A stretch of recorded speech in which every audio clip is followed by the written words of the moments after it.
जय हिंद। तो शुरू करते हैं आज का topic, the soil system. Why I chose this topic should be very clear and apparent to all of you. इसलिए क्योंकि हमने अभी तक भूगोल को पढ़ने का एक क्रम बना के रखा है। We have maintained an order in which we are progressing through geography. And what is that order? As far as possible, we study things in the same sequence as they have happened in the journey of time. And that is the best, perhaps the best and most logical way of going through any event for that matter. Be it history, we study that way only. So the timeline of event is the most important connecting thread. And if we get hold of that particular aspect, then it pervades through everything else that has happened. And that gives you an extra edge over remembering things in the sequence, because that is the natural sequence of the things. That's why we have chosen this particular method. However, professional demand of the exam requires that you need not be a good storyteller all the time. You just know the things, that's it. That's the element of practicality you must have. Okay. So soil system हम इसलिए आप पढ़ रहे हैं दोस्तों, क्योंकि हम इससे पहले ऑलरेडी बेड रॉक समझ चुके हैं, जो जिसके ऊपर जिसके क्षय के फलस्वरूप मृदा का निर्माण होता है। उस चट्टान का जो तंत्र है, चट्टानों का तंत्र, वो पहले ही हम समझ चुके हैं। इसलिए हम अब न केवल उनका भौगोलिक विस्तार समझ चुके हैं, बल्कि उनका भौतिक और रासायनिक जो उनका वर्गीकरण है, उनके जो भौतिक और रासायनिक जो गुण और लक्षण है, और यह भी कि वो किसमें जीवाश्म है, किसमें नहीं है, किस प्रकार की चट्टान में क्या पाए जाने की संभावना है, क्योंकि ये चीजें हम पढ़ चुके हैं। और भारत के परिप्रेक्ष्य में कम से कम हम ये देख चुके हैं कि कौन सी चट्टान कहाँ पाई जाती है और किस प्रकार उसका जो है वो वितरण हुआ है, किस प्रकार भारत के भूखंड में उसका वितरण हुआ है। Since we are now comfortable with that particular idea, so there should not be any difficulty at all in understanding the soil system of this country. Okay, so we'll study soil in general also, and with a special reference to our country. And briefly, we will also have a look at the soils of the world. That's the entire this thing. When it comes to your exam, I am suspecting at one question from this, directly one question from soil. It's a very important area, and directly or indirectly it will give you at least one or two questions. So ये कहीं ना कहीं आएगा, ऐसा मेरा जो है वो guess है. That's my conjecture. So let us start without any further ado. This is what we are going to study. What is the soil system? Factors which affect the formation of soil. What is the importance of source material? Source material means the parent rock. कि किस rock से बना है soil. Okay, then we understand what are the processes that take place in formation and transformation of soil.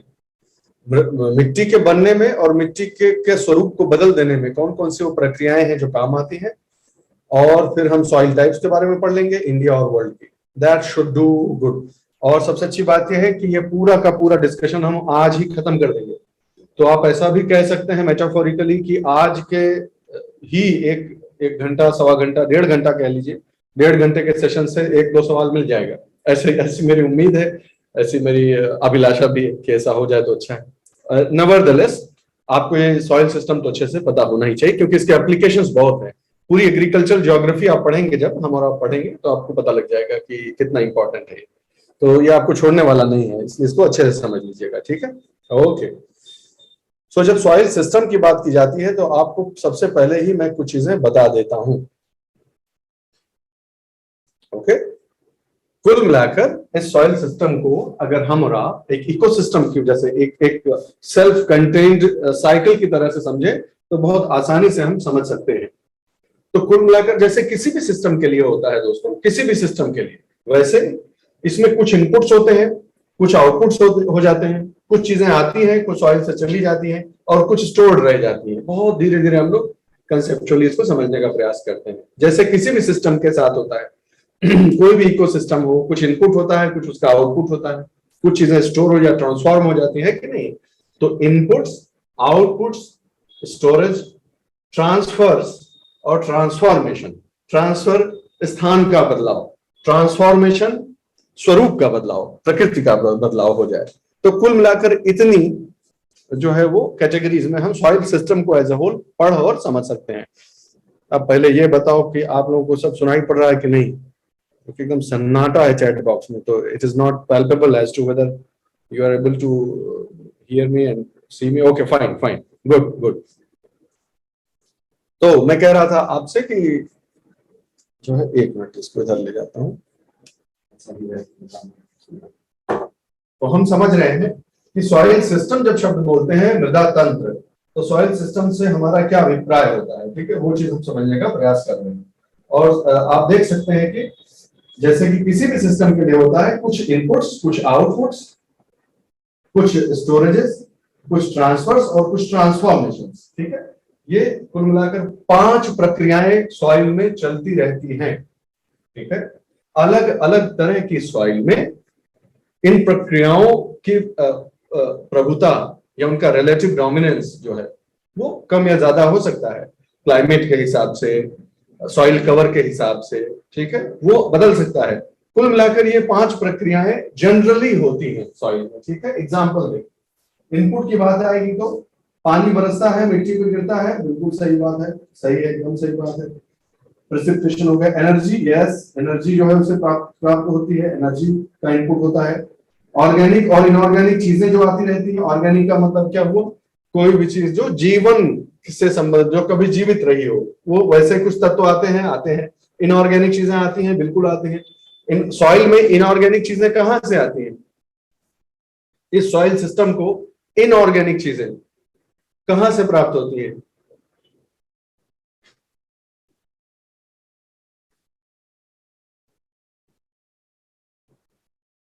Continue 2021 से 2011 तक, okay, that's wonderful Neha, thank you for informing. I have not been very meticulous with respect to analysis of paper these days, but I know these aspects are important. So inorganic चीजें कहां से आती हैं?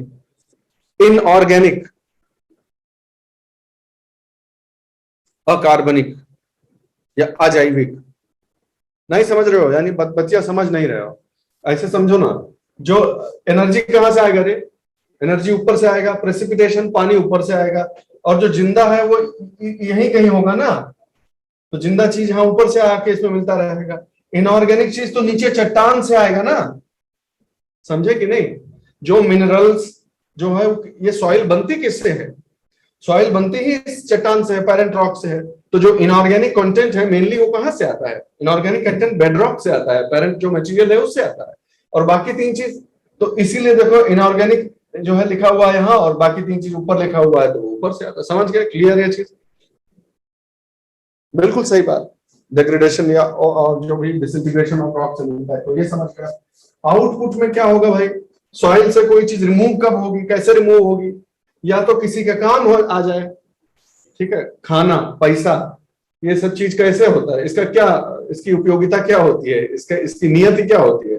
भोजन है, कपड़ा है, पैसा है, या तो बर्बाद हो जाएगा, इधर उधर खो जाएगा, कहीं चला जाएगा, ये हो जाएगा, नष्ट हो जाएगा, या चोरी हो जाएगा, या फिर किसी के काम आ जाएगा। वैसे ही सॉइल के साथ है, सॉइल के अंदर जो चीजें पाई जाती हैं, अगर आउटपुट की बात की जाए तो या तो किसी के काम आ जाएगा, प्लांट अपटेक कर लेगा, या फिर वो सॉइल इरोजन में समाप्त हो जाएगा। ये 2 नियति हो सकती है, सिंपल सी बात है। स्टोरेज की बात करें तो सॉइल के अंदर क्या क्या चीजें रह सकती हैं, क्या क्या चीज स्टोर हो सकती है, ये बताओ। सही बात है कि नहीं? हर एक सॉइल में एयर, यस, वाटर, बिल्कुल, न्यूट्रिएंट्स, यस, एंड ऑर्गेनिजम्स भी जिंदा रहते हैं, यस, और ऑर्गेनिक मैटर, यानी जो ऑर्गेनिज्म ना हो, खुद ऑर्गेनिजम्स नहीं, ऑर्गेनिक पत्तियां सड़ी गली ये सब अंदर आके ह्यूमस बन गया, ये हो गया, वो सब उसके से जो न्यूट्रिएंट्स आए वो सब इसमें स्टोर हो सकते हैं। तीनों प्रक्रिया समझ गए हम, इनपुट समझ गए, आउटपुट समझ गए, और जो स्टोर हो सकता है वो भी हम समझ गए, ठीक है। कुल मिलाकर एक साइकिल ही तो है। कुल मिलाकर अगर देखो एक नजर से तो साइकिल भी है, देखो ऐसा साइकिल है कि नहीं है? कुछ चीजें जो है वो जो वहां नहीं जाएंगी, वो कुछ चीजें स्टोर हो जाएंगी, ये, और इनऑर्गेनिक नीचे से आ गया, ये 3 ऊपर से आ गए, जो रह गया स्टोर वो स्टोर हो गया, कुछ ट्रांसफर हो गया, कुछ ट्रांसफॉर्म हो गया, और कुछ चीजें, बाकी चीजें आउटपुट में चली गई। क्या यह प्रक्रिया, छोटी सी प्रक्रिया समझ में आई? तो पूरे सॉइल सिस्टम को अगर समझने का प्रयास किया जाए तो इस छोटे से प्रक्रिया से समझा जा सकता है। फिर से मैं एक बार जल्दी से बता दे रहा हूं आपको। ये इनपुट ऊपर से आया, ये इनपुट नीचे से आया, ये हो गया इनपुट। आगे बढ़ जाइए। जो चीज चली गई या तो सॉइल इरोजन से या पौधा खींच लिया, वो हो गया आउटपुट। जो बच कर रह गया, बचा रह गया फॉर द टाइम बीइंग, वो हो गया स्टोरेज। इसी में से कुछ चीजें ट्रांसफर भी हो सकती हैं, कुछ चीजें जो है वो ट्रांसफॉर्म हो सकती हैं, कुछ चीजों का स्थान परिवर्तन हो सकता है, कुछ चीजों की प्रकृति परिवर्तन हो सकता है। काम खत्म, सिंपल सी बात है। तो कुल मिलाकर इतनी ही प्रोसेसेस होंगी जो इस सॉइल के अंदर जो है वो काम आएंगी। तो इस बात को, पहली 3 प्रक्रियाएं समझने में तो कहीं कोई दिक्कत होनी ही नहीं चाहिए। आप देखते हैं कि ये जो 2 शब्द लिखे हुए हैं, ट्रांसफर्स और ट्रांसफॉर्मेशन, ये क्या है, क्या सिग्निफाई करते हैं भाई? तो ट्रांसफर का अर्थ ये हुआ, देखिए कितनी चीजें हैं जो स्थान परिवर्तन कर सकती हैं। बायोटर्बेशन का मतलब हुआ biological mixing.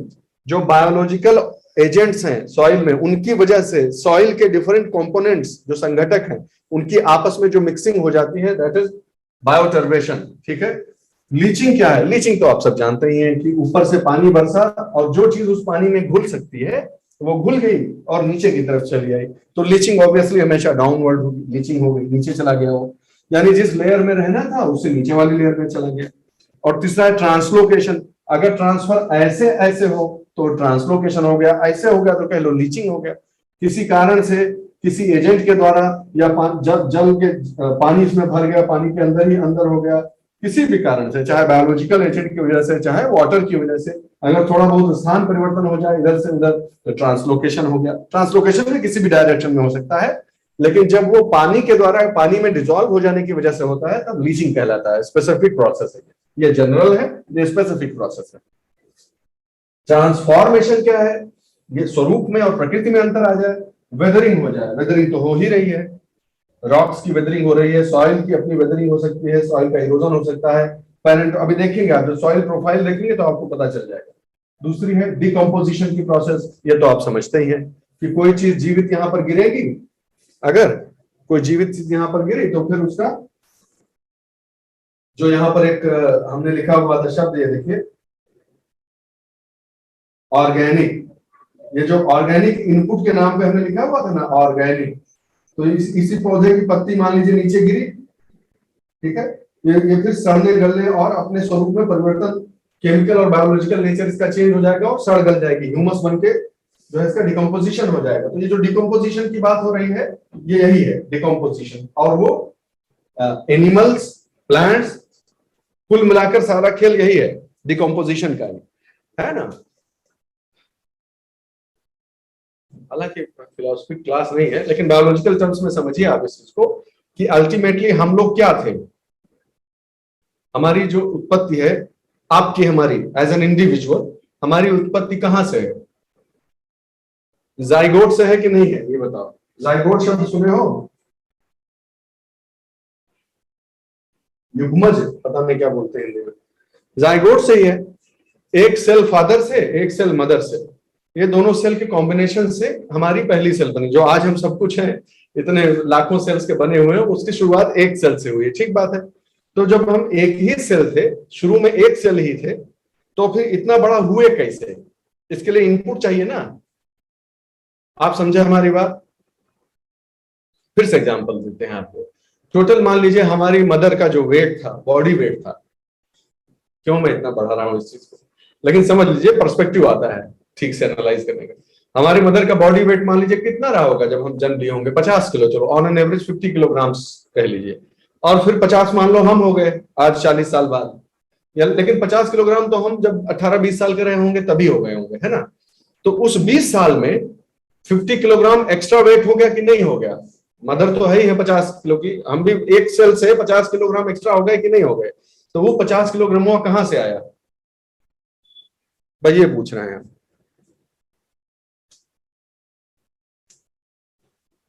Simple physical terms में बताइएगा, कोई मैकेनिज्म नहीं, कोई हम रॉकेट साइंस नहीं पूछ रहे हैं कि जीरो सेल का वेट जीरो मान सकते हैं फॉर प्रैक्टिकल पर्पस। सेल को जीरो मान सकते हैं, 0 ग्राम जैसा, अरे होगा कुछ ना कुछ तो वेट होगा, लेकिन प्रैक्टिकल पर्पस के लिए 0 ग्राम होगा कह सकते हैं। तो 0 ग्राम से हम 50 किलो के हो गए, और उतना ना भी समझ पाओ तो 0 ग्राम से जब पैदा हुए तब तो 2-3 किलो के हो ही चुके होते हैं। चलो उसको ना समझ पा रहे हो तो ठीक है, एडल्टहुड तक ना आओ तो 2-3 किलो के हो गए। तो जब जीरो से जो है 2-3 किलो कैसे हुए, वो कहां से आया? मदर का जो बॉडी वेट है वो ट्रांसफर हो गया, ऐसा ऐसा कहना चाह रहे हो? Cell multiplication, input storage, input in the form of nutrient, cell develop, cell tissue, तो नंबर ऑफ सेल इंक्रीज। ठीक है, देखो साइंटिफिकली तो आप सब लोग करेक्ट ही बोल रहे होंगे, इसमें तो कोई दो राय नहीं, इसमें कोई गलत जवाब दे नहीं सकता है। लेकिन इस बात को हमेशा याद रखना कि यूपीएससी की तैयारी का एक थोड़ा सा नुकसान जरूर होता है, ऐसा मुझे लगता है। यूपीएससी की तैयारी या जो भी करिए, आप बहुत स्पेसिफिक और बहुत टेक्निकल हो जाते हैं हर चीज को देखने में। तो जो वर्ल्ड व्यू है जिसे कहते हैं, वर्ल्ड व्यू, दुनिया को देखने का जो तरीका है वो जनरल भी बनाए रखिए, स्पेशल मत हो जाइए, हमेशा स्पेसिफिक मत हो जाइए। अगर हम एक लाइन में बोले, ज्यादा समय नहीं है हमारे पास नष्ट करने को, सीधे सीधे बताइए, क्या हम कह सकते हैं कि वो जो 50 किलो है एक्स्ट्रा जो हमारा हुआ है वो सॉइल से आया है कि नहीं? बस सिंपल सा इतना बताओ।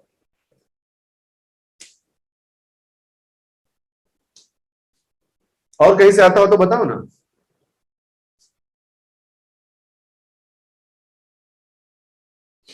सनलाइट से वेट ट्रांसफर हो सकता है, वजन, सनलाइट से वजन आता है शरीर में, सांस लेने से वजन आता है, प्रैक्टिकल पर्पसेस के लिए पूछ रहा हूं, ये बताओ। नहीं ना, सॉइल से ही आवा ना, जो वजन आया सॉइल से ही आया। सॉइल, सॉइल में फिर फसल लगी, फसल खाए, या जो है फसल को जानवर खाए, जानवर खाए, नॉन वेज वेज जो भी हो, कुल मिलाकर सॉइल से ही वेट आया है ना टोटल। तो अल्टीमेटली जब मैटर खत्म हो जाए, जो जीवन की उपयोगिता है इस यहाँ पर समाज हो जाए, तो सॉइल में ही चला जाना चाहिए ना। सिंपल सा साइकिल है कि नहीं है? जो वेट गेन हुआ है वो एक्यूमुलेटेड सॉइल है कि नहीं है? हाँ, ये लाइन बोलना चाह रहे थे वो, थोड़े कभी कभी पंच लाइन बोलने में बड़ा मजा आता है ना टीचर को भी, कुछ फ्रस्ट्रेटेड टीचर इसी टाइप का भी है। तो जो एक्यूमुलेटेड है, हम लोग क्या है, एक्यूमुलेशन ऑफ सॉइल है कि नहीं है कुल मिलाकर?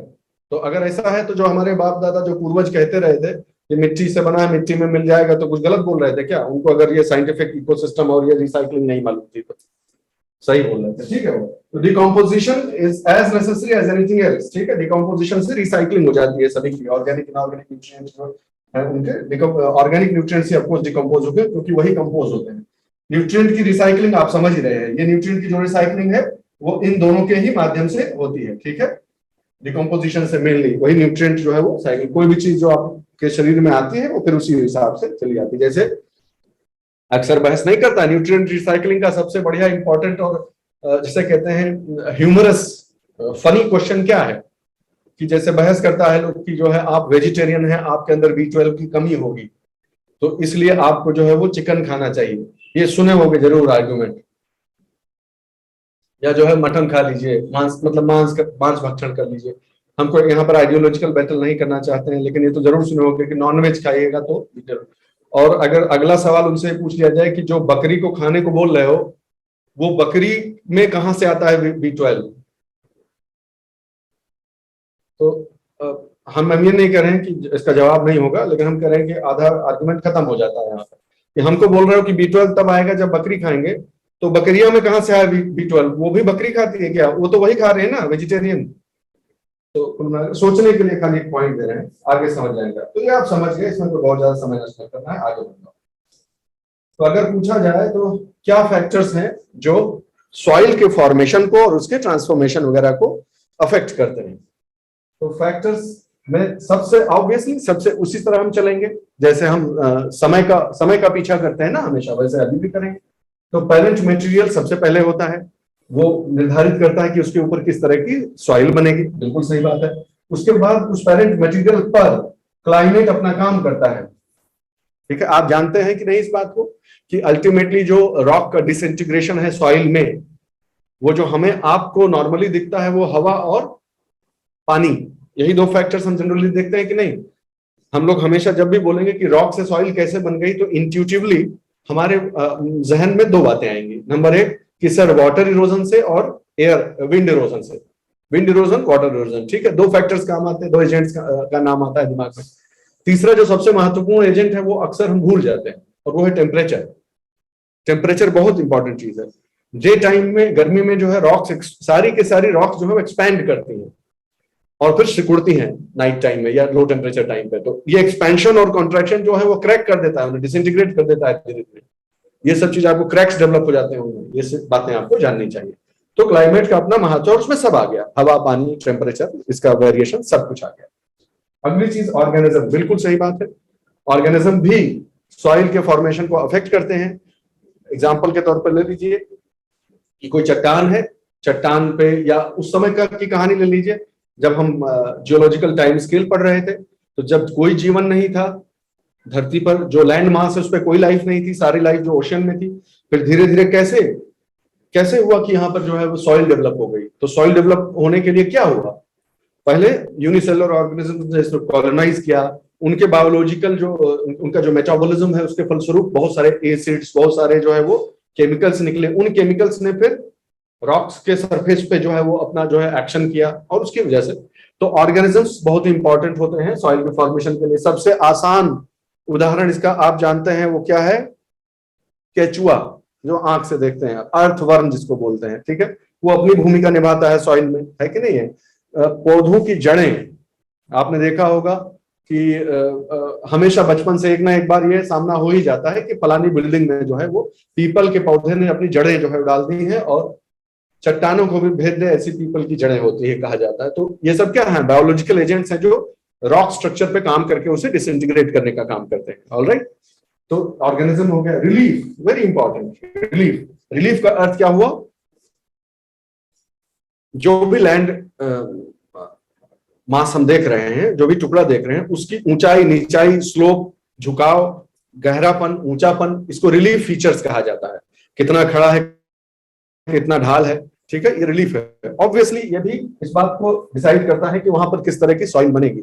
अगर मान लो पहाड़ ऐसे, ठीक है, पहाड़ है, तो क्या आप नहीं समझ सकते, देखिए मैं आपको बना के दिखा रहा हूँ, ये पहाड़ है, ऊंची जगह है, यहाँ पर मान लीजिए वृष्टि हो रही है, पानी बरस रहा है, तो अगर पानी यहाँ बरस रहा है तो सरफेस रन ऑफ होगा कि नहीं होगा, तो जो मटेरियल है वो जाके फिर वैलीज में डिपॉजिट हो जाएगा, इसका चांस है कि नहीं चांस है, हजारों सालों तक, सैकड़ों सालों तक ये जो मटेरियल है वो डिपॉजिट होकर वैलीज में आ जाएगा कि नहीं। ये बात समझ पा रहे हैं आप। कंटूर, हाँ निर्मल बिल्कुल सही है, कंटूर जो रिलीफ फीचर्स की बात कर रहे हैं। तो जो वैलीज हैं उनको हमारे यहाँ क्या बोला जाता है, कोई शब्द है क्या उनके लिए, माउंटेन वैलीज को हमारे यहाँ कुछ बोलते हैं क्या।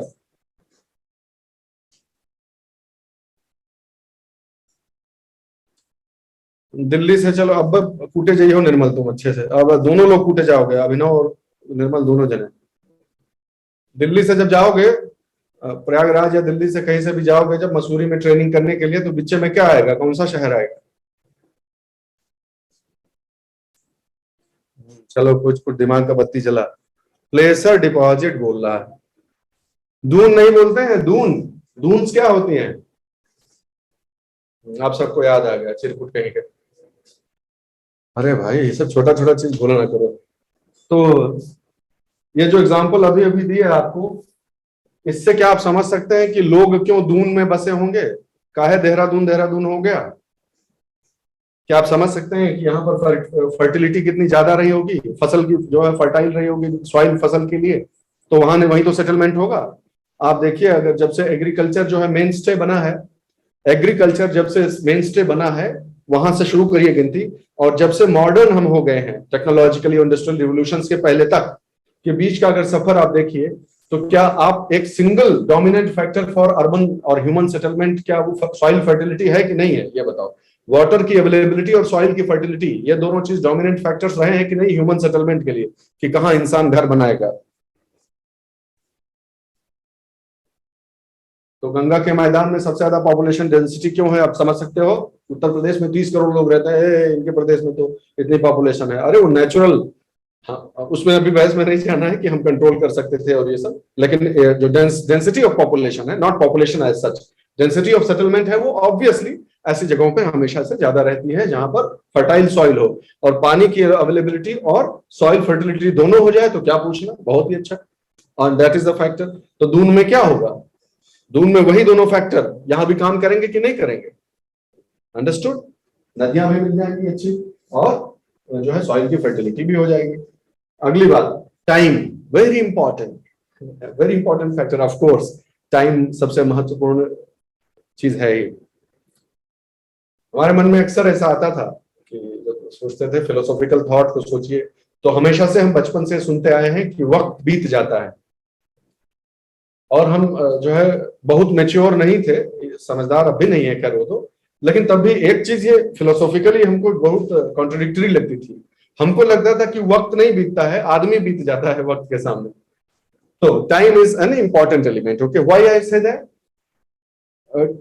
duration of the time for which all these factors have been worked upon, ऐसे समझ लो कि इसके ऊपर इन तीनों ने की वजह से कितना ज्यादा समय तक चोट पहुंचाई गई है, इससे यह डिसाइड होता है कि सॉइल वेल डेवलप्ड होगी या पुअरली डेवलप्ड होगी, मैच्योर होगी या इमेच्योर सॉइल होगी। क्या ये लाइन समझ में आ रही है या इसको इलेबोरेट करने की जरूरत है कि time will be an important factor? Yes, of course, lakhs of years, millions of years, isn't it?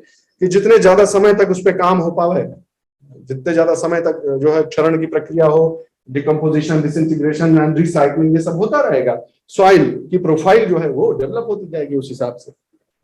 Okay fine, then we go ahead. बहुत इंटरेस्टिंग तरीके से हम लोग पढ़ेंगे। तो भाई सॉइल, अब आइए सोर्स मटेरियल के ऊपर। पहला है सोर्स मटेरियल, समझ लीजिए भाई कि सोर्स मटेरियल का अर्थ क्या है। कितनी अच्छी बात है कि आपने पहले ही ये जान रखा है सारी चीज कि सोर्स मटेरियल का अर्थ यहाँ पर क्या होता है। सोर्स मटेरियल का अर्थ क्या हुआ कि जो पेरेंट रॉक है, वो parent rock you all understand now, Archaean era में बनी हुई, मेसोजोइक में, पैलियोजोइक में, ये ना भी दिखावे हमको कोई, इसको ना भी हमें पता हो तो हम जानते हैं कि ये जो इलाका है वो सबसे पुराने इलाकों में से एक है। ये जो इलाका हमको दिख रहा है, पिंकिश कलर जो आपको दिख रहा होगा, आप, हाँ, लाइट पिंक कलर का जो दिख रहा है, ये सबसे पुराना एरिया है। और क्यों सबसे पुराना है? This is what I am asking.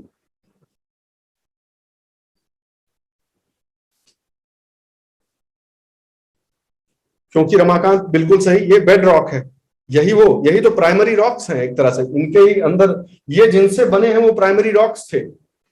ठीक, इग्नियस रॉक सबको याद आ गया? इग्नियस रॉक वाला सारा कॉन्सेप्ट याद आ गया आपको कि जो इग्नियस रॉक, जो सबसे पहले रॉक्स बनती हैं, वो प्राइमरी रॉक्स होती हैं, और ये उनका प्रतिबिंब है एक तरह से, ये उन्हीं को रिफ्लेक्ट करता है। ठीक है, नंबर 2, उसके बाद क्या हुआ है,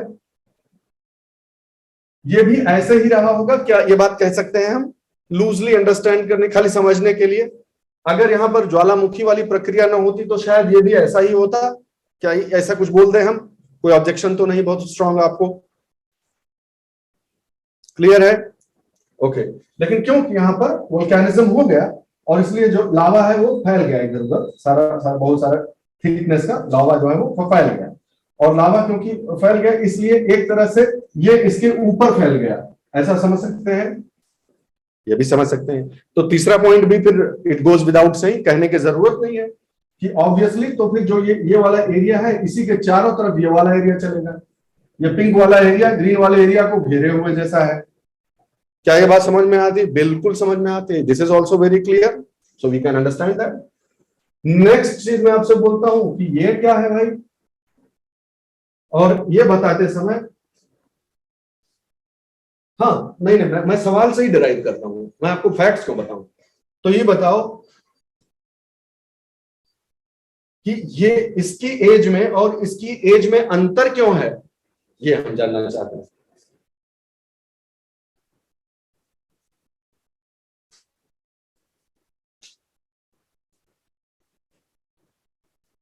आप ये कहना चाह रहे हैं ये नया है और ये बहुत पुराना है, ये कहना चाह रहे हो आप? तो हम ऐसे बोल दें कि एक तरह से देखा जाए तो शायद यहां भी यही रहा होगा इससे पहले, ये बाद में आके उसके ऊपर जम गया है, ये बात कह सकते हैं? जो समझते जाए वो लिखता जाए। डिपोजिशन, बिल्कुल सही बात है ना भाई? डिफरेंट स्टेजेस ऑफ डेवलपमेंट है, डिपोजिशन। तो एक लाइन खींच दूं, आपको बुरा तो नहीं लगेगा और आप सहमत होंगे कि नहीं? एक लाइन खींचता हूं मैं, बताइएगा कि मैं गलत हूं कि सही हूं। अगर मैं यहाँ पर एक लाल रंग की रेखा खींचूं रफली, खाली रफ उसके लिए आइडिया के लिए, ये दो भाग अगर मैं कर दूं भारत के भूखंड के, तो और लूजली, साइंटिफिक एक्यूरेसी से नहीं लेकिन लूजली मैं ऐसा कहूं कि इसके नीचे की जो सॉइल है वो अपने घर में डेवलप हुई है, ठीक है, ये अपने घर का खाना खाते हैं और ये टिफिन मंगवाते हैं, ये दूसरे जगह से बन के आता है इनका खाना। तो ये बात सही है क्या?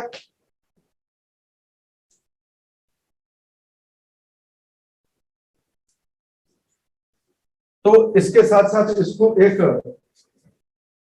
शब्द में बांध दें, इन Situ, these two kinds of areas are in situ, जहां है वहीं से बने हुए हैं, and this particular area is transported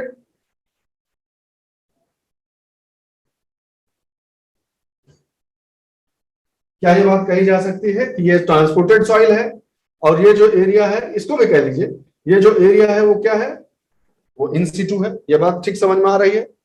ये भी समझ गए आप?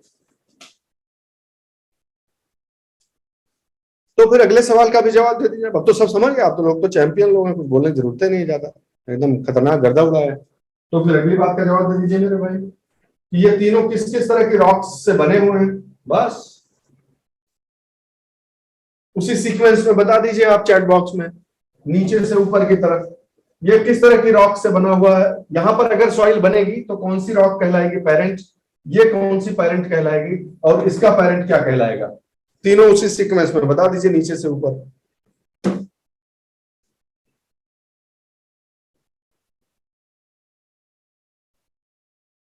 Take your time, take your time, कोई हड़बड़ी ना करिए, उत्तर थोड़ा देर से आएगा तो भी ओरिजिनल होना चाहिए और कंप्लीट होना चाहिए।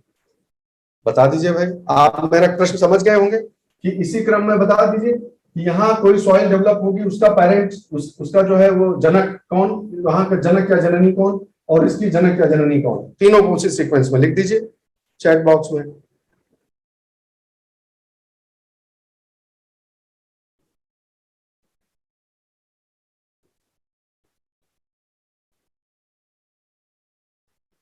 इंट्रिंसिक इग्नियस, एक्सट्रिंसिक इग्नियस और सेडिमेंट्री, शाबाश, कितनी बढ़िया बात है, बहुत सही पॉइंट, एकदम आंचल आपकी भी बात सही है। अभी बताते हैं, सब लोग मोर और लेस सही है, बिल्कुल ठीक है, शाबाश, वेरी गुड। कुल मिलाकर बात है कि छोटा कर देता हूं। अब क्या आप मेरे इस इंफरेंस से सहमत है, इस पर्टिकुलर ये जो निष्कर्ष मैंने निकाला है, क्या आप इससे सहमत हैं कि ये दरअसल ये तो वो है जो पेरेंट प्राइमरी रॉक है तो वो ग्रेनाइटिक होगी, है ना, ये तो सीधे लावा जो मैग्मा जो अंदर सॉलिडिफाई हो गया होगा उससे बना था तो ग्रेनाइट हो गया, ये बाहर आके बेसाल्ट जो बहा है उससे बना है तो ये बेसाल्टिक होगा।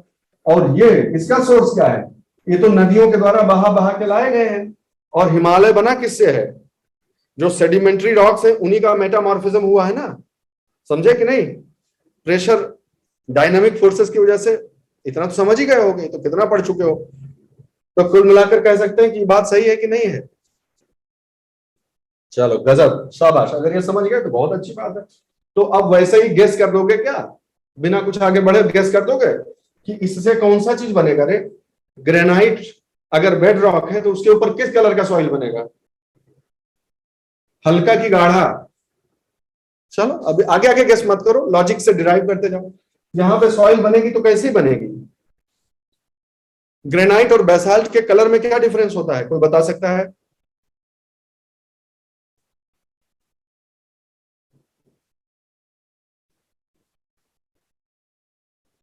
ये तो याद है ना सबको, कि किसी को कोई कंफ्यूजन है, कौन सा लाइट कलर का होता है, कौन सा डार्क कलर होता है ग्रेनाइट और बेसाल्ट में, किसी को कोई कोई शक? ये तो सभी को याद होगा, है ना भाई, ये तो सबको याद है कि ग्रेनाइट से लाइट कलर का होता है और बेसाल्ट डार्क कलर का होता है, तो आप जानते ही, ठीक है। और उसका कारण भी जानते हैं कि उसका सीधा संबंध किससे है, आयरन और सिलिका, मैग्नीशियम, एक फेल्सिक है एक मैफिक है, याद आ गया, फेल्सिक और मैफिक, ठीक, शाबाश, ये भी आप समझ गए। तो यहाँ लाइट कलर का डेवलप होगा और रंग दिख ही रहा है आपको, ठीक है। उसके बाद यहाँ डार्क कलर का डेवलप होगा और ये वही कलर होगा जिस जहां से वो आ रहा है। सिंपल सी बात, अपने पेरेंट के जैसा होगा, ग्रेइश टाइप का होगा कलर, और क्या उसमें क्या है, इतना भी हम समझ गए। अरे वाह भाई, इतना समझ गए तो बहुत अच्छे से आप गेस करते ले जा रहे हैं। तो जो भी लाइट कलर की सॉइल्स होंगी वो सब घूम घुमा के इसी से बनी होंगी, क्या ये बात कह सकते हैं? रेड, येलो, लैटराइट, घूम घुमा के इनका सोर्स यही होगा। ठीक, एक चीज तो तय है कि इनका इस कलर की है तो इनका सोर्स यही होगा। दूसरा ये भी तय है कि काले रंग का है, गाढ़े रंग का है, तो इसका सोर्स ये होगा। तो इसमें कोई संदेह किसी को कि यहाँ पे कौन सी सॉइल पाई जाएगी? कह सकते हैं कि यहाँ जो बनेगा वो ब्लैक सॉइल ही होगी। सिंपल सी बात है, इसको रटने की कोई जरूरत नहीं है। और कह सकते हैं कि इस सब जगह पे जो है रेड, एसेंशियली रेड सॉइल ही होगी, रेड सॉइल ही बनेगी यहाँ पे। ठीक बात है। याद रखना, येलो सॉइल और लैटराइट सॉइल कोई नया टाइप का सॉइल नहीं है, घूम घुमा के रेड सॉइल का ही एक परिवर्तित स्वरूप है। तो एक ही चीज याद रखनी है, बस सिंपल सिंपल याद रखना है हमको। ये ब्लैक सॉइल है, ये रेड सॉइल है, ये एलुवियल सॉइल है। Matter finished, that's all. ये मुख्य तीन जो है वो प्रकार आप याद रख लीजिए। अब सर आप पूछेंगे सर इसमें लैटराइट भी है, देखिए येलो भी दिख रहा है। कुल मिलाकर ये इसी का परिवर्तित रूप है, चिंता मत करिए, अभी उसको हम समझ लेंगे। यहां तक क्लियर हुआ सबको?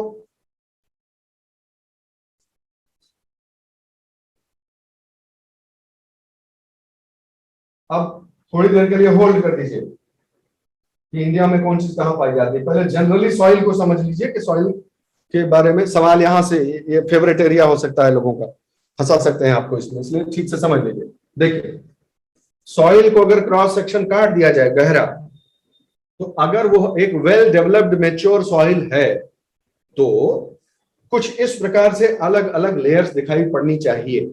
जरूरी नहीं कि ये सारी लेयर्स हर तरह की सॉइल में साफ साफ दिखाई ही पड़े, क्योंकि आप जानते हैं कि वो 5 फैक्टर्स है ना, उसमें 5 फैक्टर्स याद है आपको? सॉइल का स्ट्रक्चर को प्रभावित करने वाले, उसके फॉर्मेशन को प्रभावित करने वाले 5 फैक्टर हैं। अपना जो है पेरेंट रॉक हो गया, किस प्रकार के रॉक से बना हुआ है, ठीक है। क्लाइमेट कैसा रहा है वहां पे, ऑर्गेनिज्म किस प्रकार का उस पर काम किए हैं, ठीक है। इस तरह की जो है 5 फैक्टर से कितने टाइम तक काम किए हैं, ये सारी चीजें इंपॉर्टेंट हो जाती है ना भाई। तो अगर ये बात सही है कि ये सारी चीजें इंपॉर्टेंट है, तो दुनिया में जितना लैंड मास है सब में वही क्लाइमेट रहेगा क्या? नहीं रहेगा, बहुत एक्सट्रीम्स हैं। एक्सट्रीम्स, मॉडरेट क्लाइमेट के तमाम कैटेगरीज हैं। तो ऑब्वियसली सब जगह की सॉइल एक तरह का प्रोफाइल नहीं हो सकता है, और ये निर्भर करेगा कि किस तरह के क्लाइमेट के अंदर हम सॉइल की बात कर रहे हैं। तो 1 2 3 4 5 6 मुख्य लेयर्स जो है वो होती है, ठीक है। और नीचे तो रॉक ही होती है। इसलिए देखिए मैं आपको बताता हूँ 6 लेयर्स क्यों हो जाती है, ये आपको समझने की जरूरत है। सबसे नीचे वाली रॉक आप समझिए, यहां से सबसे ऊपर ऑर्गेनिक, ये ऑर्गेनिक जोन है कि नहीं है ये बताओ? ऑर्गेनिक जोन, ठीक, ऑर्गेनिक जोन है, तो इसको ऑर्गेनिक होराइजन कह दीजिए ना, ओ होराइजन। सिंपल सी बात है कि यहाँ सब जो प्रभुता किस चीज का डोमिनेंस है उसके आधार पर नाम रख दीजिए। तो ये ओ होराइजन हो गया, ये तो हमें समझ में आ गया कि इसको ओ होराइजन क्यों कहते हैं, ठीक है, हम सहमत हैं इसी से, ये ओ होराइजन होना चाहिए, ठीक है। क्या क्या इसके कैरेक्टरिस्टिक्स होंगे? सबसे ऊपर वाली परत जो है इसकी क्या कैरेक्टरिस्टिक्स होंगे आप खुद बता सकते हैं। अगर हमने आपको सिर्फ इतना बता दिया कि इसका नाम ओ होराइजन है क्योंकि यहाँ ऑर्गेनिक मैटर होता है, तो 2-3 चीज तो ऐसे ही गेस कर लीजिए आप। कलर वगैरह तो ऐसे ही गेस कर डालिए भाई कि इसका कलर जो है वो क्या होगा, ब्राउन और ब्लैक होगा, ऑब्वियसली ऑर्गेनिक कंटेंट की वजह से, ठीक है। डिकेइंग ऑर्गेनिक मैटर इसमें पाया जाएगा, बिल्कुल सही बात है। और सबसे अच्छा डेवलप्ड वहां होगा जहां पर खूब सारा वेजिटेटिव कवर पाया जाता हो, यानी खूब उसके ऊपर जितनी ज्यादा ग्रोथ होगी उतना ही ज्यादा उसको ऑर्गेनिक मटेरियल अवेलेबल होगा। इस जोन में जो छोटी छोटी घास है, छोटे छोटे जो है साग जो उग जाते हैं, हर्ब्स जो है छोटी छोटी, उनकी रूट्स इस जोन में रहती हैं, बिल्कुल सही बात है, ये भी अंडरस्टैंडेबल है। और ये कहां पे पुअर होगी? ये वाला जो जोन है वो कहां ठीक से डेवलप नहीं होने पाएगा? जहां सॉइल इरोजन बहुत ज्यादा होता हो, ऑब्वियसली तो सबसे ज्यादा चोट इसी को पड़ेगी ना, क्योंकि सबसे ऊपर है। तो अगर इरोजन वहां ज्यादा होगा तो यही सबसे ज्यादा मार खाएगा, तो ये कहीं इतना पतला हो जाएगा, कहीं गायब हो गया, सबसे ज्यादा चोट इसी को लगेगी। ठीक बात है। और ऐसे ही ऐसी जगहों पर भी ये उतनी अच्छी डेवलप नहीं होगी जहां पर जुताई होती हो, टिलिंग होती हो, कल्टीवेशन होता हो, तो उसमें जोतोगे तो सबसे पहले यही नष्ट होगा ना। ये बात समझ में आ गई? सब लॉजिकली कनेक्टेड है, मेरा कहना का अर्थ ये है। हाँ भाई, आई एम प्रिज्यूमिंग कि समझ में आ गया, क्योंकि इसमें अगर नहीं समझ में आ रहा है तो बहुत गंभीर बात है। इसके 3 सब लेयर्स होते हैं, हीमिक, फैब्रिक, सैप्रिक। हीमिक इसी में 3 हो जाएंगे, याद रखना, मैं जो कह रहा हूं उसको समझो। इसमें 3 सब लेयर्स भी हो, जो है बहुत अच्छी डेवलप्ड हो तो 3 सब लेयर्स भी दिखेंगी इसमें, 3। हीमिक वो होगी, हीमिक लेयर कौन सी होगी? जिसमें अभी जो पत्ता वत्ता जो भी ऑर्गेनिक मटेरियल गिरा है वो आइडेंटिफाइबल है कि देखो ये पत्ता है, ये जो है जानवर की खाल पड़ी है, ये फलाना चीज पड़ा है, ये आइडेंटिफाइबल है, वो हीमिक हो गया। ठीक है। उसके बाद जो है जो लेयर आएगी उसमें ये डिकम्पोज हो चुका होगा आधा तिहा, तो एडवांस स्टेज ऑफ डिकम्पोजिशन में होगा, यहां पर थोड़ा इससे ज्यादा होगा, तो थोड़ा बहुत लूजली आइडेंटिफाइबल होगा। ठीक है। लेकिन जो तीसरा लेयर होगा इसके सबसे नीचे वाला, वहां ये अपनी आइडेंटिटी पूरी तरह खो चुका होगा, और इस तरह ये तीसरे लेयर में उसको पता नहीं लग सकता ऑर्गेनिक मैटर तो है, लेकिन ये है क्या, पत्ती था कि क्या था शुरू में, ये पता नहीं लगेगा। इसलिए हेमिक, फैब्रिक और सैप्रिक इसको कहते हैं लेयर। ठीक है। वो केमिकल बायोलॉजिकल आइडेंटिटी को छोड़कर केमिकल आइडेंटिटी उसकी हो गई। यहां बायोलॉजिकल आइडेंटिटी थी, यहां केमिकल आइडेंटिटी रह गई, बस दैट्स ऑल। ठीक है, यहां तक समझ गए? अभी इसको बाद में चर्चा करेंगे कि सवाल बनेगा तो कैसे बन सकता है इस पर। A layer. Next layer is A layer. Next layer, A layer is also known as topsoil. Important fact, my dear friends. This is also called topsoil or surface soil. Organic matter जो यहां से नीचे आएगा वो अपनी final stage में होगा, decomposition की फाइनल स्टेज में होगा। ठीक है। ग्रे टू ब्राउन कलर होगा उसका, क्योंकि इधर का भी रंग और इधर का भी रंग, अपना दोनों का बीच का ग्रे टू ब्राउन हो गया, यानी उतना डार्क नहीं जितना कि ओ लेयर थी। सीड का जर्मिनेशन हुआ, ग्रोथ हुआ, रूट्स हुई, ये सब इसी में पाई जाती हैं। Most vulnerable to water and wind erosion, ये वाटर और विंड इरोजन के लिए मोस्ट वल्नरेबल होती है। ऑब्वियसली ये कहने की जरूरत नहीं है। अभी आप बोलेंगे कि अरे सर अभी तो आप बोले थे थोड़ी देर पहले कि जो है वो होराइजन को सबसे ज्यादा चोट लगती है। तो सिंपल सी बात यह है कि अगर किसी सॉइल पे वेजिटेटिव कवर है, वो होराइजन वहां पे है और वेजिटेटिव कवर डेवलप्ड है, तो वहां पर विंड इरोजन यहां तक पहुंचेगा कहां? तो obviously there is a presumption कि जहां की बात की जा रही है वहां विंड और वाटर इरोजन जो है वो ये लेयर से ही सॉइल के प्रोफाइल शुरू होती है, ये वेल डेवलप्ड नहीं है। You should understand that. Okay. Used to distinguish sandy, silty और क्ले, ये नाम सुना होगा आपने, सैंड, सिल्ट और क्ले। पार्टिकल के साइज के ऊपर आप जानते ही हैं इसका टेक्सचर का क्लासिफिकेशन होता है। तो अगर पता लगाना हो कि ये मिट्टी जहां का सैंपल है वहां पर क्या परसेंटेज है सैंड, सिल्ट और क्ले का, तो कौन से लेयर से निकालोगे सैंपल, माइक्रोस्कोप में या जो भी है जिसमें नापने के लिए कौन से लेयर से निकालेंगे आप सैंपल, यही वो लेयर होती है जिससे सैंपल निकाला जाता है। तो सैंड, सिल्ट और क्ले का परसेंटेज पता करने के लिए ए लेयर का इस्तेमाल किया जाता है। ऐसे ही सवाल पूछ लेगा, जाने रहो, सावधान रहना। ठीक है। अगली बात, ई लेयर। तो बोला ई लेयर क्या होती है? और बहुत सारे ऐसे आप देखेंगे, मैं आपको बता देता हूं कि बहुत सारे ऐसे डायग्राम्स आप देखेंगे जहां पर ई लेयर नहीं भी दिखाई होगी, ए बी सी सीधे हो जाएगा, A B C. E layer ऐसा इसलिए है दोस्तों क्योंकि ई लेयर के डेवलप होने के लिए कुछ एक प्री कंडीशंस है, तब वो ई लेयर साफ साफ दिखाई पड़ती है। ठीक है। एक तो समय हो चुका हो, लीचिंग हो चुकी हो, ये सब फैक्टर्स हो चुके होंगे, तब ई लेयर डेवलप होना शुरू हो जाएगी। अदरवाइज इसको ए लेयर ही समझिए आप। लेकिन होता क्या है मैं आपको बता देता हूं।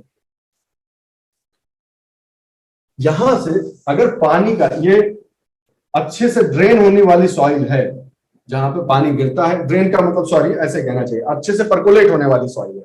अगर सॉइल का क्लाइमेट ऐसा है कि पानी खूब बरसता है, यहां पर अच्छे से बारिश होती है, पानी जो है वो और इवेपो ट्रांसपिरेशन, ध्यान से सुनना, अभी ही बता देता हूं ये, ताकि बाद में आपको ये कंसेप्ट काम आ जाए।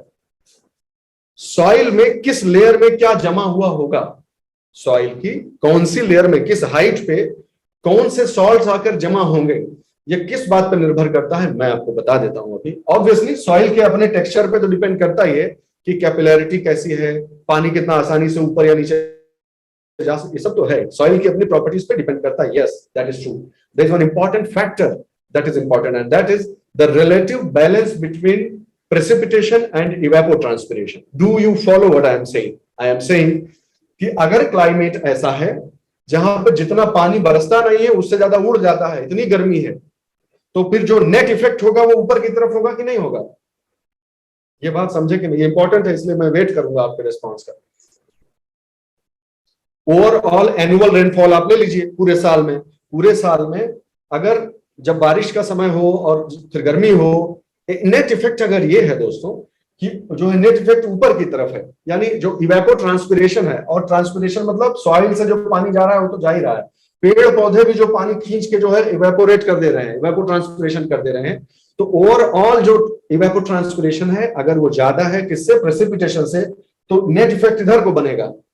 और अगर ठीक इसका उल्टा है कि इतनी बारिश हो रही है कि उतना पानी जो है भाप के रूप में जा ही नहीं पा रहा है, तो इसका इफेक्ट डाउनवर्ड्स होगा। ये बात क्लियर?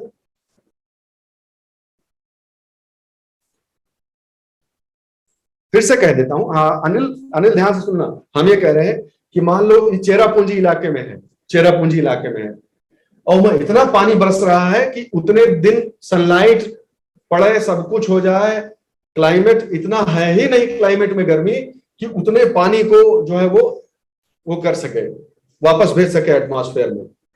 अगर उसका क्लाइमेट है चेरापूंजी, हम पता नहीं, I am not sure I should give that example और not, I don't know what it may be possible कि हाँ रेनफॉल सबसे ज्यादा तो होती है, लेकिन सनी डेज ज्यादा होंगे तो फिर मेरा लॉजिक गलत हो जाएगा। You get my point? I am saying this, I am not talking about how heavy the rainfall is. My point is that if you take the entire year, the 365 days, then the situation, overall situation is like this कि आने soil की तरफ आने वाला पानी soil से उड़ जाने वाले पानी से ज्यादा है। ये है सिद्धांत जो मैं बोल रहा हूं। अगर ऐसा है तो नीचे नीचे की तरफ जो पानी आ रहा है वो डोमिनेंट होगा, तो जो नेट इफेक्ट है वो फ्लो नीचे की तरफ होगा। और अगर ठीक इसका उल्टा है कि इतनी गर्मी है, राजस्थान जैसे एरिया मान लो इतना गर्मी है कि कितना पानी डालो फर्क से उड़ जा रहा है, पंजाब हरियाणा राजस्थान, हमारे लोगों वेस्टर्न यूपी आप लोगों का जो है ये सब ले लीजिए, तो यहाँ पर जो है इवेपो ट्रांसपिरेशन हमेशा ज्यादा होगा प्रेसिपिटेशन से। In that case net effect जो है वो ऊपर की तरफ होगा। तो कोई चीज पानी में अगर घुली हुई है, समझ रहे हो बात हमारा, अगर कोई चीज पानी में घुली हुई है, डिजॉल्व है कोई सॉल्ट, और माना कि सिचुएशन वन ये है कि वो सॉल्ट जो यहाँ पर सॉल्ट है सॉइल में, पानी खूब बरसा, ठीक है, पानी खूब जोर से बरसा, लेकिन पानी को ऊपर उड़ा देने वाला फोर्स नहीं है, उतनी गर्मी नहीं है, तो फिर ये धीरे धीरे लीच होकर नीचे आ जाएगा कि नहीं आ जाएगा? उस पानी जो है सॉल्ट को लेकर नीचे आ जाएगा। और यदि ठीक उल्टा कर दीजिए, अगर उसमें इतनी कैपेबिलिटी है कि वो इवेपोट्रांसपिरेशन के द्वारा पूरे पानी को खींच के ऊपर ले जाए, तो जब पानी यहां से उड़ रहा होगा तो अपने साथ सॉल्ट को भी ले जाएगा कि नहीं एटमॉस्फेयर में? जी सर बोल रहा है, पानी उड़ेगा तो अपने साथ सॉल्ट को ले जाएगा, या किसी और बात पे जी बोला था वो शायद? हाँ समझ गया ना हमारी बात? तो पानी तो उड़ जाएगा और सॉल्ट कहां जमा हो जाएगा? अपर लेयर्स में। Do you understand the simple phenomenon of common observational logic? Simple सी बात है, एकदम सही बात है। जहां प्रेसिपिटेशन डोमिनेट करेगा वहां पे नीचे की तरफ फ्लो होगा, जहां इवेपोट्रांसपिरेशन डोमिनेट करेगा वहां ऊपर की तरफ चीजें उड़ जाया करेंगे। ठीक, सिंपल, ओके, ऑल राइट। तो बस अब आप समझ जाएंगे इसको कि ई लेयर का मतलब क्या है। तो ई लेयर का अर्थ सिंपल सा यही है दोस्तों, इल्यूविएशन। अगर सॉइल का जो क्लाइमेट सॉइल सब मिला के कुल मिलाकर जो एनवायरमेंट है वो इस तरह का है, माहौल इस तरह का है कि चीजें नीचे चू आती हैं, इससे चू कर नीचे आ जाती हैं। ई लेयर का मतलब जो है इल्यूविएशन मतलब चू जाना, नीचे निकल जाना, इल्यूविएशन एग्जिट वाला, ठीक है, एग्जिट से ई होता है, तो यहां से एग्जिट कर जाए। तो leaching down of minerals specially iron और एल्यूमिनियम और क्ले सबसे महीन होती है कि नहीं होती है? तो वो भी नीचे चली गई। तो पीछे क्या रह जाएगा? सैंड और सिल्ट बचेंगे पीछे, और ये आयरन और एल्यूमिनियम जो घुल पाए वो नीचे चले आए। समझ गए बात को? तो जो पीछे लेयर छोटी रह जाएगी जो, वही ई जोन कहलाता है। लाइट कलर जैसा एक बैंड रह जाएगा, लाइट कलर, क्योंकि जो इसको कलर दे रहा था वो सब नीचे चला गया। ठीक, clear? That is the zone of illuviation. That is why it is called zone of illuviation. All right. Next layer. The next layer is called the B layer, and this is the zone of illuviation. दोनों में confuse ना होना। हिंदी अगर प्रश्न पत्र देख रहे हो और हिंदी में कुछ गड़बड़ा रहा हो, शब्द इधर उधर का दे रहा हो, तो अंग्रेजी वाला उसका जो भाषांतरण है वो देख लेना, और सिंपल सा यही याद रखना कि ई से एग्जिट होता है, और आई से, जो आई से होता है वो इनकम या कम इन होता है। समझ के बाद ऐसे इसको रख लो, ठीक है? तो इग्रेस और इनग्रेस, एक्चुअली वो ज्यादा अंग्रेजी हो गई, लेकिन ठीक है, एग्जिट याद रखोगे तो दूसरा तो अपने आप ही याद हो जाएगा। तो वो जो चूता है वहां से सब कुछ पर्कुलेट होकर, लीच होकर, वो यहीं आके ऊपर से जो चूकर आ रहा है वो यही इसी लेयर में आके इकट्ठा हो जाता है। That is why it is called zone of accumulation या जोन ऑफ इल्यूविएशन। और इस लेयर को, जो बी लेयर है, उसी को सब सॉइल शब्द भी कहा। इंपॉर्टेंट फैक्ट है, सवाल बन सकता है, इसलिए ध्यान रखिए। इसको सब सॉइल भी किया जाता है। और जो ऊपर लेयर थी उसको क्या बोलते हैं? ए लेयर को क्या बोलते हैं? Top soil. बी लेयर को क्या बोलते हैं? सब सॉइल। शाबाश। सॉइल का क्लासिफिकेशन जब किया जाता है, मैं इसको बताऊंगा आपको आगे, कंफ्यूज ना होना, कंफ्यूज नहीं होना है आपको। सॉइल के टाइप्स की बात हो रही है, सॉइल के इंग्रेडिएंट्स के टाइप की बात नहीं हो रही है। ओवरऑल सॉइल का जब क्लासिफिकेशन किया जाता है तो बी लेयर को क्या में से सैंपल निकाला जाता है। जब सॉइल के अपने घटकों का की प्रकृति जांची जाती है कि सैंड है कि सिल्ट है, ये क्लासिफिकेशन नहीं है, ये टेक्सचर है। ठीक है, दोनों में कंफ्यूज ना होना। देखिए, मिटाए दो सब। ये देखो, इसमें इस लाइन में और इस लाइन में कंफ्यूज ना हो जाना। अगर पूछा जाए कि सॉइल का टेक्सचर डिटरमिन करने के लिए कौन सी लेयर का इस्तेमाल होता है, तो बता देना, तुरंत बता देना कि ए लेयर। और सॉइल के ब्रॉड क्लासिफिकेशन, टैक्सोनॉमिक क्लासिफिकेशन के, ये इस तरफ की सॉइल है, ये यहाँ की सॉइल है, ये अल्टीसॉल, फलाना सॉल, ये साल देखेंगे आगे। अगर उसकी बात हो तो B layer. It is lighter in color than the layers above. Why it is lighter in the colors than the layers above? Because the color impart iron oxide या ये सब जो होते हैं, एल्यूमिनियम आयरन के जो ऑक्साइड्स होते हैं, वो किस तरह का कलर, लाइट कलर बनाते हैं। तो वो नीचे आके इसी में जमा होते हैं, पट्टी बनती है, तो उनका कलर इनको मिल जाता है। और इसमें क्ले का भी एक्यूमुलेशन होता है, ये आप जान, तो ऐसे ही जान गए होंगे, अभी तो पढ़े थे कि तीन चीजें, अगर कुछ ना याद रखो तो तीन चीजें ऊपर से नीचे आती हैं, आयरन, एल्यूमिनियम और क्ले, और सैंड और सिल्ट पीछे छूट जाते हैं, ये नीचे यहां पाके जमा हो जाते हैं। ठीक है, और आप समझ सकते हैं कि इसी की वजह से इनका लाइट कलर का, रेड कलर का होता है।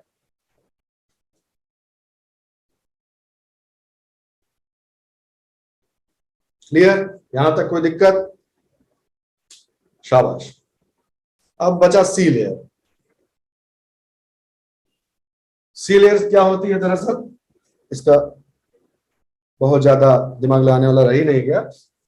ये तो पूरी रॉक ही है, ये पेरेंट मटेरियल ही है, सीधे सीधे उसको आर लेयर कहते हैं, rock, R for rock. C layer वो लेयर है जो रॉक से पहला स्टेज सॉइल की तरफ, the first stage toward soil formation is C layer. Okay, so saprolite भी इसे कहते हैं, क्योंकि यहां पर सिर्फ केमिकल वेदरिंग, सैप्रो का मतलब होता है केमिकल, तो केमिकल जो वेदरिंग होती है वो यहां पर बायोलॉजिकल एक्शन कोई नहीं हो पा रहा है। क्यों नहीं हो पा रहा है बायोलॉजिकल एक्शन? क्योंकि यहां तक बड़े बड़े ट्रीज की भी रूट्स जो है वो पहुंच नहीं पाती हैं। वो सारी रूट्स कहां खत्म हो जाती है? ज्यादातर इस एरिया में समाप्त हो जाती है बी लेयर्स में। तो बड़ी ट्रीज की भी रूट्स जो है वो सी लेयर तक नहीं पहुंच पाती है। ठीक है, organic material is minimal, obviously minimal, actually absent.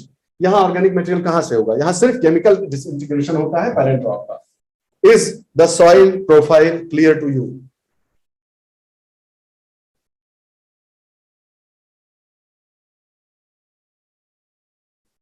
किसी भी तरह से कैसे भी घुमा के, इधर से डायरेक्टली इनडायरेक्टली कैसे भी सवाल पूछे तो आप बता ले जाएंगे कि नहीं?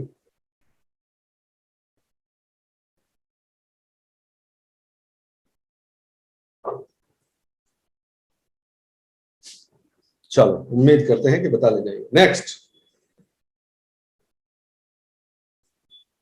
उसी चीज को थोड़ा एक दूसरे तरीके से बताने की बात है कि ये आपने देखा स्पेस, एक ही टाइम पे स्पेस का क्रॉस सेक्शन देखा, अब एक ही स्पेस का टाइम क्रॉस सेक्शन देखिए। स्पेस वही है, अलग अलग समय पे आगे चल के क्या हुआ है इसमें। तो सबसे पहले क्या होती है, पेरेंट रॉक होती है, अनवेदर्ड रॉक, ठीक है। ये फिर उस पर सबसे पहले कॉलोनाइज करते हैं। एक तो वेदरिंग की शुरुआत होती है, इरोजन की शुरुआत होती है, इरोजन नहीं कहेंगे, वेदरिंग कहेंगे इसको। इरोजन का अर्थ हुआ कि यहां से लेके कहीं और गया, नहीं, इसके ऊपर जो है डिसइंटीग्रेशन करने वाले एजेंट्स शुरू हो गए काम करना, बायोलॉजिकल एजेंट्स, लाइकेंस, मॉसेस, छोटी छोटी वनस्पतियां जो है वो चलने लगी। उनके मेटाबॉलिज्म से जो केमिकल रिलीज हुए उन्होंने फर्दर डिसइंटीग्रेट किया, ठीक है। फिर उसमें पहली बार थोड़ी थोड़ी ग्रासेस उसमें डेवलप हो जाएंगी, और ये जो प्रक्रिया है वो आगे बढ़ती जाएगी, बढ़ती जाएगी, ठीक है। ट्रीज और श्रब्स होंगे तो वो अपने रूट्स को और अंदर डालेंगे। इस प्रकार से धीरे धीरे आर, सी, बी, ए, ओ, इस तरह के रीजन जो है वो डेवलप हो जाते हैं सॉइल में। तो अब आप क्या समझ सकते हैं, यह स्टेटमेंट एकदम सही है, सत्य और असत्य में आ जाए कि the development of profile, the delineation of the layers of the profile of a soil are a factor of time. Yes, they are a factor of time. समय जितना अधिक उस सॉइल पे बीता होगा और बाकी कंडीशंस अगर हैं कंड्यूसिव, तो पुरानी जितनी सॉइल होती जाएगी उसकी लेयर्स जो है उतनी ही वेल डिफाइंड होनी चाहिए। ये वो ट्राइंगल है, फेमस ट्राइंगल, जिसमें क्ले, सिल्ट और सैंड, ठीक है। क्ले, सिल्ट और सैंड का आपस का प्रोपोर्शन, इसको कितने अनुपात में मिलाया जाए तो क्या बनता है। अब आप सब जानते ही हैं कि जो दोमट है, दोमट है बोलते हैं ना, लोम, दोमट जो है वो क्यों, क्योंकि तीनों के बीच में ये यहाँ बैठी हुई है, सबका गुण है इसमें। क्या आप इस बात को समझ सकते हैं कि अलग अलग तरह के जो तीन पार्टिकल्स हैं दोस्तों, सैंड, सिल्ट और क्ले, इनके तीनों की अपनी एक प्रॉपर्टी है, ऑलराइट, तीनों का अपना अपना गुण है। और ये गुण मुख्य रूप से जो मैं कह रहा हूं वो है पानी के प्रति इनका व्यवहार, ठीक है। वाटर होल्डिंग कैपेसिटी, पोरोसिटी, जो पोरोसिटी है वो एक बात हो गई कि कितना पोरस है, पोरस का मतलब कितनी हवा उसमें भरी हुई है, ऐसे समझ लीजिए, कणों के बीच कितनी जगह है, तो पोरोसिटी एक हो गई। और दूसरा होता है वाटर रिटेंशन, कि पानी को कितना होल्ड कर सकता है। ये दो बहुत ही महत्वपूर्ण जो है या बहुत ही सिग्निफिकेंट, इकोनॉमिकली सिग्निफिकेंट एस्पेक्ट्स होते हैं, क्योंकि आप जानते हैं कि जो है हम किस पर्सपेक्टिव से बात कर रहे हैं, किसानी के पर्सपेक्टिव से बात कर रहे हैं। वरना तो जहां जो मिट्टी भगवान ने बनाई वो तो सही ही बनाई है, उसमें कुछ कम या ज्यादा नहीं। हम अपने दृष्टिकोण से जब देखते हैं तो कहते हैं कि भाई ये देखना जरूरी है कि इसकी पोरोसिटी कितनी है और इसकी वाटर होल्डिंग कैपेसिटी कितनी है। तो क्ले की वाटर होल्डिंग कैपेसिटी ज्यादा होती है कि कम, जल्दी बताइए।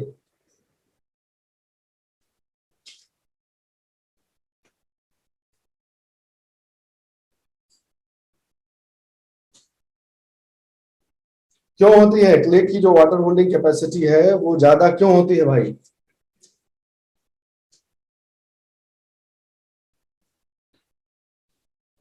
महीन पार्टिकल होता है ना, समझो बात को। अगर बड़े बड़े जो होंगे तो उनके बड़े बड़े जो अगर कण है उसके, तो उसके बीच जगह नहीं रह जाएगी ज्यादा। महीन वाले सब होते हैं पट पट पट पट फिट हो जाएंगे ना, तो वाटर को होल्ड कर सकेंगे, ठीक। ये बात आप समझ गए। तो ये बात, अगर कोई साइज के टर्म्स में आपसे पूछे कि साइज के टर्म्स में इस चीज को डिफाइन कीजिए कि सैंड, सिल्ट और क्ले का क्या कोई ऐसा कोई डेफिनेशन दी गई है, कोई ऐसा मार्कर है साइज के टर्म्स में कि बता सके आप कि भाई कितने पार्टिकल, कितने साइज के पार्टिकल्स को क्ले कहा जाएगा, कितने को सैंड कहा जाएगा, कितने को सिल्ट कहा जाएगा, क्या ऐसा है? तो ऐसा है, देखो 0.05 mm से 2 mm तक जो पार्टिकल होंगे सबसे बड़े वो सैंड हो गए, ठीक है। पॉइंट, देखो मैं लिख देता हूं इस चीज को तो आपको अच्छा लगेगा। ये चीज ध्यान रखिए, इसमें दिया तो नहीं है, कहीं नहीं दिया है तो इसलिए लिख देता हूं।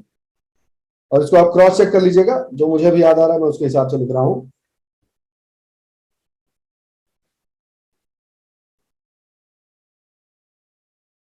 ये हो गया सैंड, ठीक है।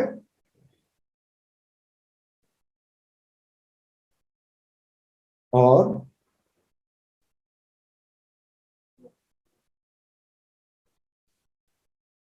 ये 2.0 है, ध्यान रखना बच्चों, सब लोग ध्यान रखो, घबराना मत।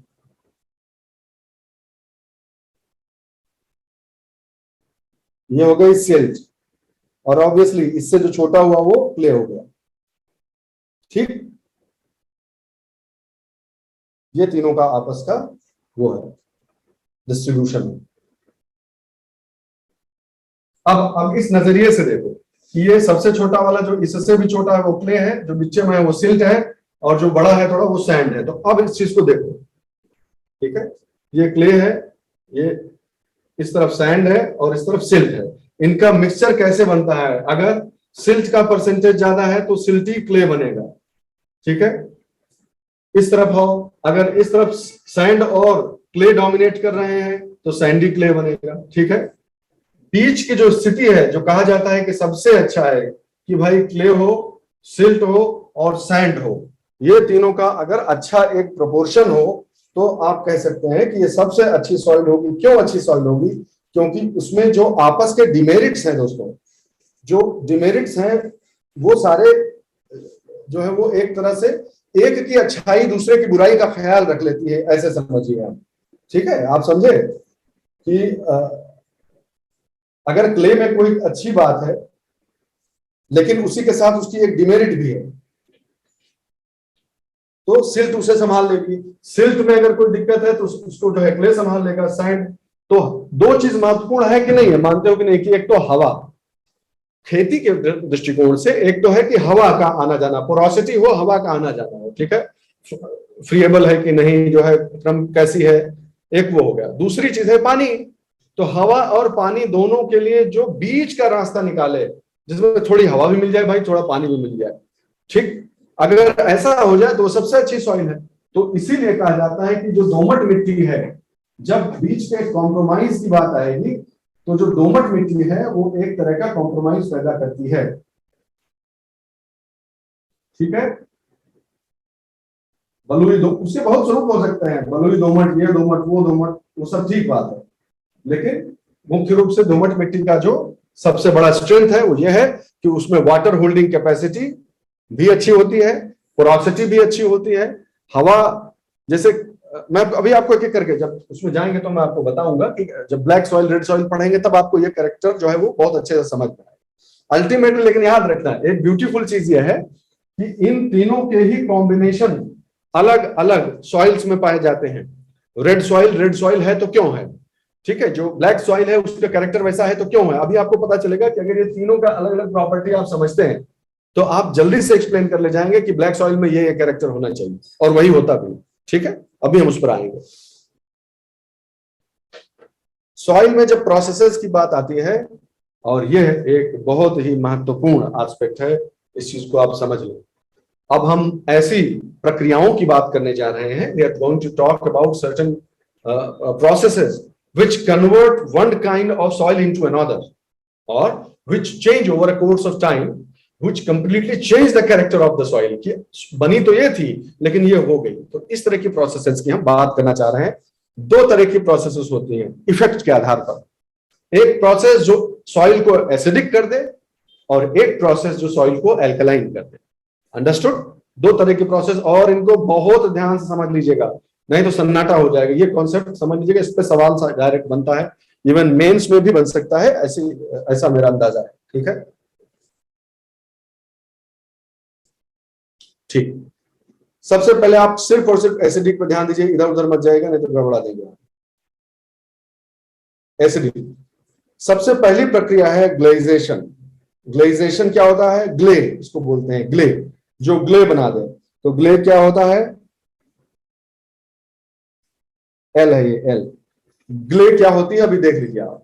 मान लीजिए कोई ऐसी जगह है दोस्त, एक ऐसा इलाका है जहां पर प्रेसिपिटेशन हाई है, खूब हाई प्रेसिपिटेशन है, लेकिन पानी के, और बड़े इलाके की बात हो रही है, ये मत समझना कि जो है हमारे आंगन में भी ऐसा ही है, नहीं, बहुत बड़े एरिया की बात हो रही है, बड़ी लोकेलिटी की, लैंडस्केप की बात हो रही है। ऐसा इलाका जहां पर प्रेसिपिटेशन तो हैवी है लेकिन पानी के निकल जाने या अंदर ड्रेन हो जाने की व्यवस्था उतनी अच्छी नहीं है, तो वाटर लॉगिंग कंडीशंस बनती हैं वहां पर।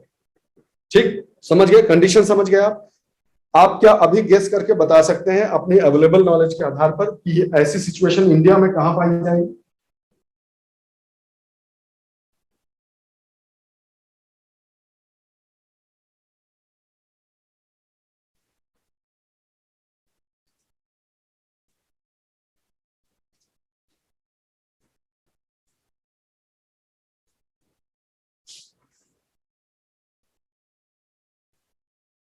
जितने भी क्षेत्र पाए जाते हैं पहाड़ में होगा ऐसा?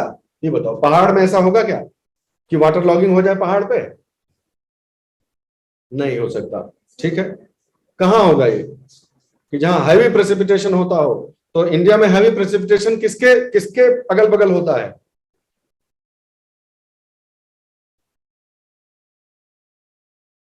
एकदम दिमाग नहीं लगा रहे हो आप लोग। नहीं नहीं नहीं नहीं, ये सब सॉइल वाइल कहाँ बोल रहा है रे? सॉइल का कोई लेना देना नहीं, समझो बात को। आप सिर्फ मेरे सवाल का जवाब दीजिए, लॉजिक से समझे ना, रटा तो हम वैसे ही दे देते हैं, पीडीएफ अपने आप ही पढ़ लो। लॉजिक से बताइए कि इंडिया में वर्षा जो होती है सर्वाधिक कहाँ होती है? चलो ऐसे बताओ, सर्वाधिक वर्षा कहाँ होती है?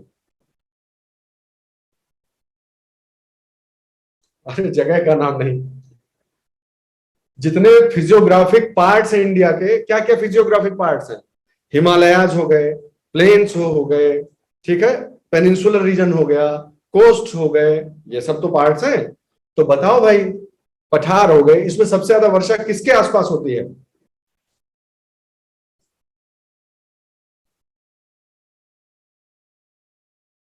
ये जो तुम बोल रहे हो मिथिलेश, शाबाश, ये जो तुम बोल रहे हो कि वेस्टर्न घाट के आसपास और नॉर्थ ईस्ट के आसपास, क्यों यहां क्यों होती है सबसे ज्यादा वर्षा? किससे टकराता है भाई? मॉइस्ट जो हवाएं हैं किससे टकरा के वर्षा कर रही हैं यहाँ पे? Orographic rainfall. तो ओरोग्राफिक रेनफॉल जो है, और ओरो का मतलब क्या हुआ? चलो माउंटेन। तो ये तो पक्का है कि हाई प्रेसिपिटेशन कहाँ होगा? माउंटेन के आसपास की बात हो रही है, मतलब अपने इंडिया के कॉन्टेक्स्ट में पूछा है ना मैंने सवाल, ये गड़बड़ाना मत। हाँ, लेकिन वहां पर वाटर लॉगिंग होगी नहीं? तो थोड़ा और अगल बगल तलाशो, माउंटेन के बाद कौन सा रीजन आता है?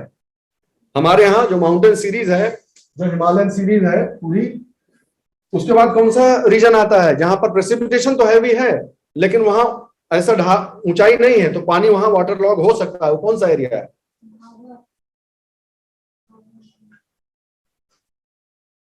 फूट हिल्स। फूट हिल्स भी तो, ये तो मान लो ये पहाड़ है, तो फूट हिल्स भी तो थोड़ा ऐसे होंगे ना, उससे और आगे चलो ना, जहां पे गढ़ा बन जाए। तो गढ़ा कहाँ बनेगा? तराई। चलो, किसी ने बोला था, मुझे याद है, मुझे याद है, चिंता ना करो, किसी ने पहले ही तराई और मैदान लिख दिया है जवाब में, लेकिन मैं आपका लॉजिक वो करना चाहता हूँ। सबका आंसर दिख रहा है, चिंता मत करना कि सर ने मुझे क्रेडिट नहीं दिया। क्रेडिट देने का काम है भी नहीं मेरा, मैं एंट्री प्रोवाइडर तो हूँ नहीं कि डेबिट और क्रेडिट दूं। तो मेरा काम है आपका रिजल्ट आ जाए, आपको समझ में आ जाए चीजें। रिजल्ट तो आपके ऊपर है भाई, आपके परिश्रम पर। समझ गए? तराई।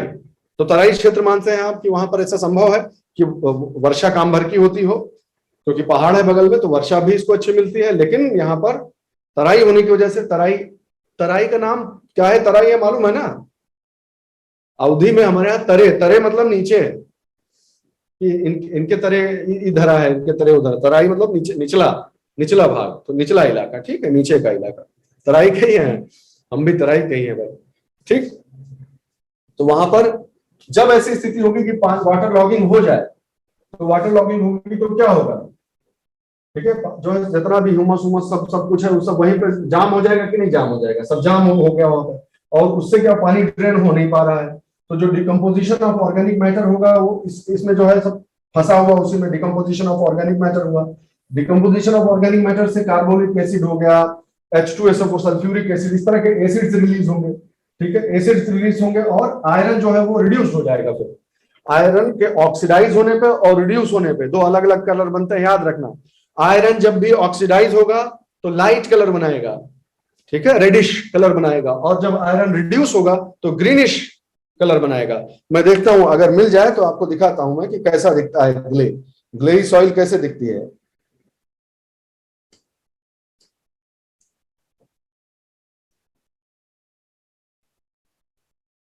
मैं बता, ये है वो एक्चुअली सॉइल, और ऐसा हो नहीं सकता कि आपने देखा ना हो ये कलर।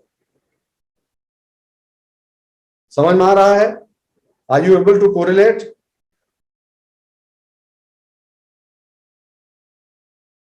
ग्रेइश ग्रीन, ग्रीन और ग्रेइश कलर का देख रहे हैं, ये जो पट्टी देख रहे हैं, हाँ अब समझ गए आप। तो इस तरह से इन चीजों को समझते हुए चलिए, ठीक है।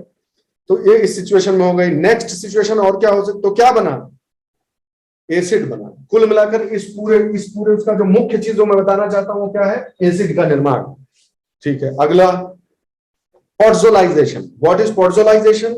We should know. पहाड़ी इलाका है, यस, और अगर वो कोल्ड इलाका भी है तो वहां पर किस प्रकार की वनस्पति जो है वो पाई जाएगी, ठीक है। कैसी वनस्पति पाई जाती है, जिनकी पत्तियां किस प्रकार में परिवर्तित हो जाती हैं, ऐसे नीडल टाइप की बन जाती है, ठीक है। वही वो उनका चीड़ देवदार टाइप का नहीं देखे हो, सब पहाड़ों में जाते हो तो यही सब तो दिखता है। तो उनकी जो नीडल्स होती है, नीडल्स ना, वो नीडल्स में क्या होता है, बहुत सारा एसिडिक कंटेंट होता है। वो गिरते तो है नीचे, लेकिन उनका डिकम्पोजिशन बहुत स्लो होता है। क्यों स्लो होता है डिकम्पोजिशन?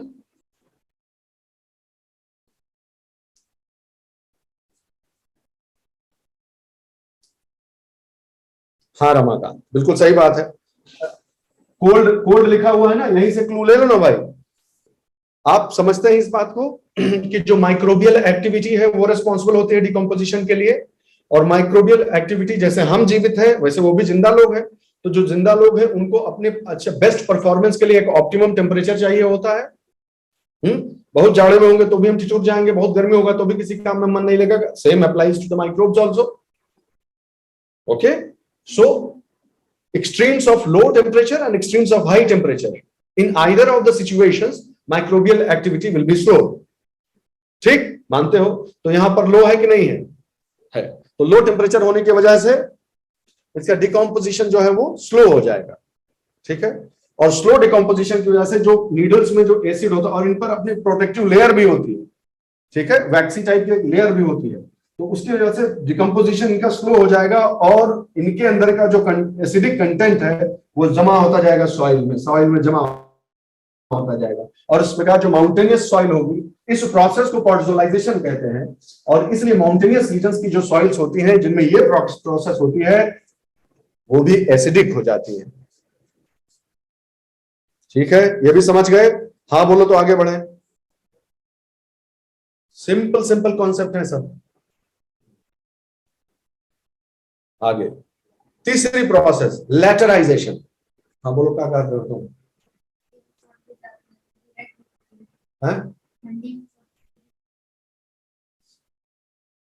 लेटराइजेशन पे आइए, ठीक है। लेटराइजेशन की प्रोसेस को समझने के लिए एक चीज खाली चेंज कर दीजिए बस। हमने जो पहला एग्जांपल देखा था वो क्या था, और यही कमाल है। देखिए कमाल ये है कि दो अपोजिट सिचुएशंस भी सेम रिजल्ट पैदा कर सकती हैं। That's the beauty. That's how geography should be studied. There are no fixed rules. Okay, local mechanisms have to be understood. There are no universal formulas. For example, you earlier saw in the first example glaciation. Glaciation में आपने क्या देखा था कि high precipitation and water logging. जबकि अब हम क्या देखने जा रहे हैं कि high precipitation and no water logging at all. सारा पानी नीचे चला जाएगा, सब कुछ नीचे चला जाएगा। और उसके बाद भी क्या सॉइल एसिडिक हो सकती है? नहीं, वो तो उल्टा होना चाहिए। कॉमन सेंस तो ये कहता है। तो कॉमन सेंस से यूपीएससी क्लियर नहीं होता है, ठीक है। उसके पीछे आप जहां पर स्पेशल नॉलेज है वहां कॉमन सेंस से काम नहीं होता। तो this is an area where special knowledge should work. So high precipitation है और हाई पर्कुलेशन भी है, सब नीचे चला जा रहा है। तो बहुत ज्यादा प्रेसिपिटेशन और बहुत ज्यादा पर्कुलेशन होने से दिक्कत क्या होती है कि पानी में क्या घुल जाता है जानते हो? एल्कलाइन जो आयंस हैं जिन्हें कैटायंस बोलते हैं, कैटायंस और एनायंस सुना होगा आपने।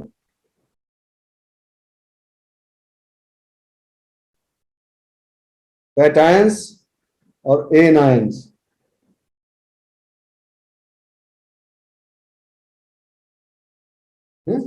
तो कैटायंस और एनायंस ये जो एसिडिक वाले हो गए और ये एल्कलाइन वाले हो गए। तो एल्कलाइन वाले सारे जो हैं वो नीचे चले गए, ठीक है। तो अल्कलाइन वाले सब अगर नीचे चले गए तो बैलेंस में क्या बचा? जब तक सब कुछ अनडिस्टर्ब था यहां पर इस सॉइल की लेयर में, तो भाई जो प्लस था वो माइनस को कंट्रोल किए हुए था। अब सब प्लस मान लो नीचे चला जाए, सिर्फ समझाने के लिए बोल रहे हैं, सारा प्लस नीचे चला जाए बह के पानी में, तो ऊपर माइनस माइनस माइनस टाइप का बचेगा कि नहीं बचेगा?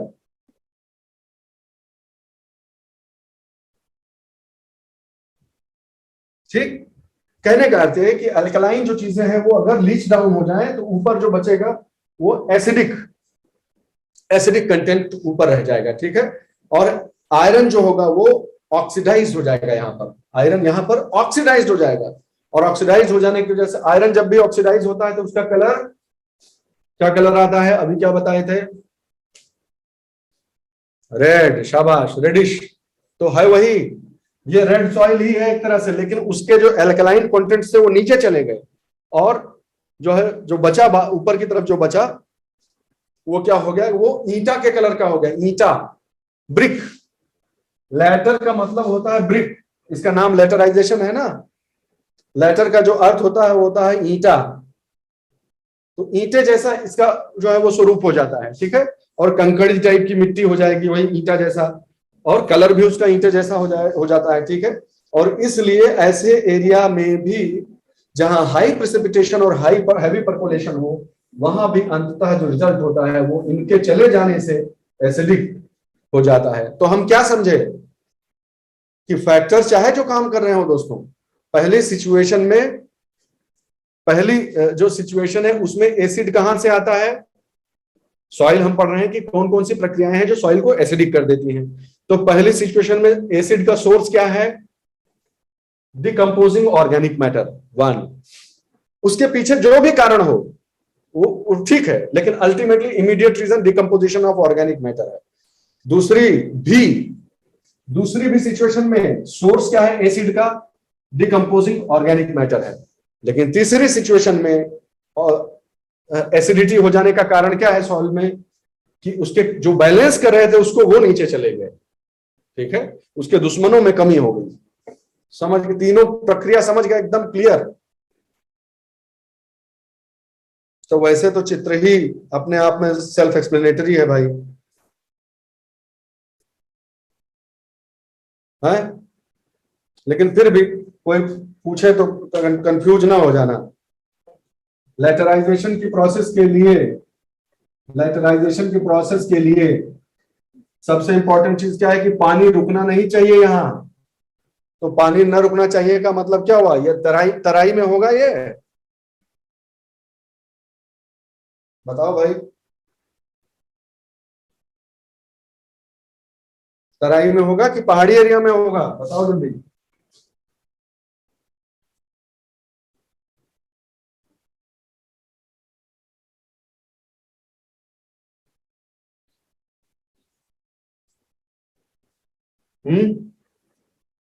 सब समझ गए?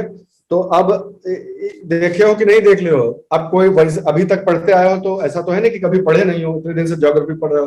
तो जहां जहां लेटराइट सॉइल पाई जाती है क्या वो पहाड़ी इलाके ही हैं? क्या ये बात सही है?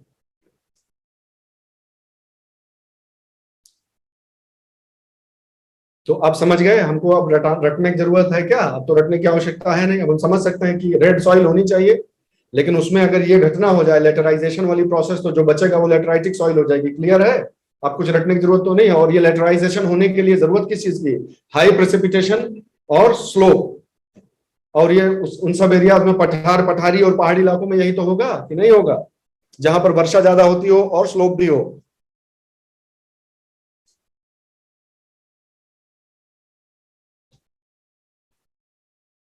अच्छा, लेटराइजेशन की प्रोसेस में एक चीज और मजेदार चीज बता देते हैं तुम्हें प्रैक्टिकल। लेटराइजेशन की जो प्रोसेस है उसमें क्या हो रहा है? कौन कौन नीचे जा रहा है?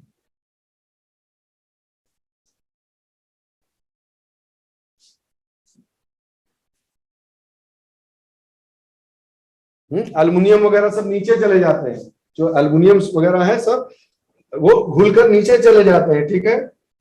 एल्युमिनियम ऑक्साइड वगैरह सब नीचे चले जाएगा घुल के पानी में। तो इस इलाके में बताओ जरा हमको कि वहां से अगर, ध्यान से सुनना सवाल, ये कोई ऐसा फालतू वाला नहीं है, ये बहुत मजेदार चीज है और इकोनॉमिक सिग्निफिकेंस का इशू है, इसलिए बता रहा हूं आपको खाली। तो जो एल्यूमिनियम ऑक्साइड वगैरह जो घुल के नीचे आ गए, वो यही तो जमा होंगे इसी इलाके में, तो ऐसे बह बह के आएगा सब, नीचे भी जाएगा और ऐसे भी बह के आएगा, तो यही तो जमा होगा सब, अंदर वाली डीप लेयर्स में आ जाएगा कि नहीं आ जाएगा? समझे? तो अगर ऐसा है, अब आती है मजेदार इंटरेस्टिंग चीज जो आपको बताना चाह रहे थे। तो अगर हम आपको ये इंफॉर्मेशन दें तो आप सरप्राइज तो नहीं होंगे। अगर मैं आपको इतनी जानकारी देने के बाद एक और इंफॉर्मेशन दूं कि बॉक्साइट, बॉक्साइट की अच्छी जो खदानें हैं, माइंस हैं जो, वो इन्हीं इलाकों में होती है जहां ऊपर लेटराइट मिट्टी हो, वहीं नीचे बॉक्साइट की खदान होगी। तो कोई संदेह, कोई विरोध? क्योंकि आधा काम तो नेचर ने इंसान का कर दिया कि नहीं कर दिया? सारा एल्यूमिनियम जो ऊपर था वो लेके नीचे आ गई कि नहीं आ गई नेचर खुद? तो अब निकाल लो बॉक्साइट खोद के। समझ गए बात? क्लियर? चलो ये भी समझ गए। अब एल्कलाइन वाला भी देख लो भाई, उसके बाद रोक देंगे, नहीं बहुत ज्यादा हो जाएगा, परेशान। सोचे थे एक ही दिन में खत्म कर देंगे, लेकिन आवश्यकता नहीं है, आपको कॉन्सेप्ट समझने हैं इसलिए। तो एल्कलाइन वाले का भाई दो प्रोसेस है, दो इंपॉर्टेंट प्रोसेसेस हैं। पहली कहलाती है कैल्सिफिकेशन और दूसरा आगे सैलिनिफिकेशन भी हम आपको बताएंगे। कैल्सिफिकेशन की प्रक्रिया देखिए क्या है। जो सिचुएशन पहले थी उधर एसिडिक वाले में पढ़ रहे थे, उसे पलट दीजिए, पलट ऐसे दीजिए, और अभी समझाया भी था आपको जब हम सॉइल प्रोफाइल पढ़ रहे थे कि जहां प्रेसिपिटेशन, इवेपो ट्रांसपिरेशन, ठीक है, प्रेसिपिटेशन जो है वो हो रहा है और इवेपो ट्रांसपिरेशन भी हो रहा है। लेकिन आप सोच कर देखें कि यदि, और हम आपको पहले ही बता चुके हैं कि इन दोनों में से कौन प्रभावी हो जाता है, इसी के आधार पर यह बात डिपेंड करती है कि जो है वो सॉल्ट्स जो जमा होंगे वो सॉइल में कहां जमा होंगे। वही जो सॉइल प्रोफाइल थी, A layer, B layer, C layer, ये जो पढ़े थे, ठीक है, उसमें किसमें जाके प्रभावी होंगे। अगर इवेपो ट्रांसपिरेशन एक्सट्रीम नहीं है, पानी बरसता भी है, तो ऊपर तो चढ़ेगा लेकिन बहुत ऊपर नहीं आएगा, ठीक है। तो जो बी लेयर है उसमें सॉल्ट्स बने रहेंगे, ठीक है, सॉल्ट्स आकर बी लेयर में डिपॉजिट होंगे। याद आ गया बी लेयर, या कुछ कंफ्यूजन है? ठीक। अगर इवेपो ट्रांसपिरेशन भी हो रहा है लेकिन प्रेसिपिटेशन भी काम भर का है, ऐसे केस में क्या होगा कि चीजें जो है वो बी लेयर में आकर यहां इकट्ठा हो जाएंगे, सारे सॉल्ट जो है वो यहां इकट्ठा हो जाएंगे, which is very good. If you see, that's very good, क्योंकि बिल्कुल सही बात है, यहां से ही तो सारा न्यूट्रिशन जो है वो प्रोवाइड कराते हैं। तो अच्छा ही है कि यहां से जो केमिकल्स है वो ऊपर आ जाए थोड़े, तो ये तो इसमें कोई दिक्कत की बात नहीं है, इसमें थोड़े से ऊपर आ जाए, बहुत ऊपर ना चले जाए, बस यहां पर रहे। इसके ठीक बाद रूट्स है, तो जहां पर रूट्स हो वहां पर साल्ट बहुत ज्यादा नहीं होना चाहिए, लेकिन उनकी पहुंच में होना चाहिए। फिर से बोलता हूं, प्लांट की रूट्स जहां पे हो वहां पर सॉल्ट की बहुत अधिकता ना हो, लेकिन बहुत दूर भी ना हो, पास में हो। ठीक बात है, समझ गए इस बात को? क्यों ना हो भाई, मैं ऐसा क्यों बोल रहा हूं? क्या दिक्कत हो जाएगी? अरे जब तुम्हें खाना ही खाना है, तो कहने का अर्थ हुआ कि खाना हमको चाहिए तो, लेकिन हमारे मुंह में ठूंस मत दो कि मर जाए उसको, ऐसा नहीं चाहिए। तो ये लॉजिक जो है वो इस पे भी अप्लाई होता है क्या? अगर जो जोन्स है, जिसमें ऐसा जोन जिसमें रूट्स हैं खूब सारी पौधों की, उसमें सॉल्ट अगर मिल जाए तो अच्छा ही तो है, आसानी से खींच लेंगे। क्या दिक्कत है? क्या दिक्कत हो जाएगी अगर सॉल्ट वहां पे जमा हो जाए तो?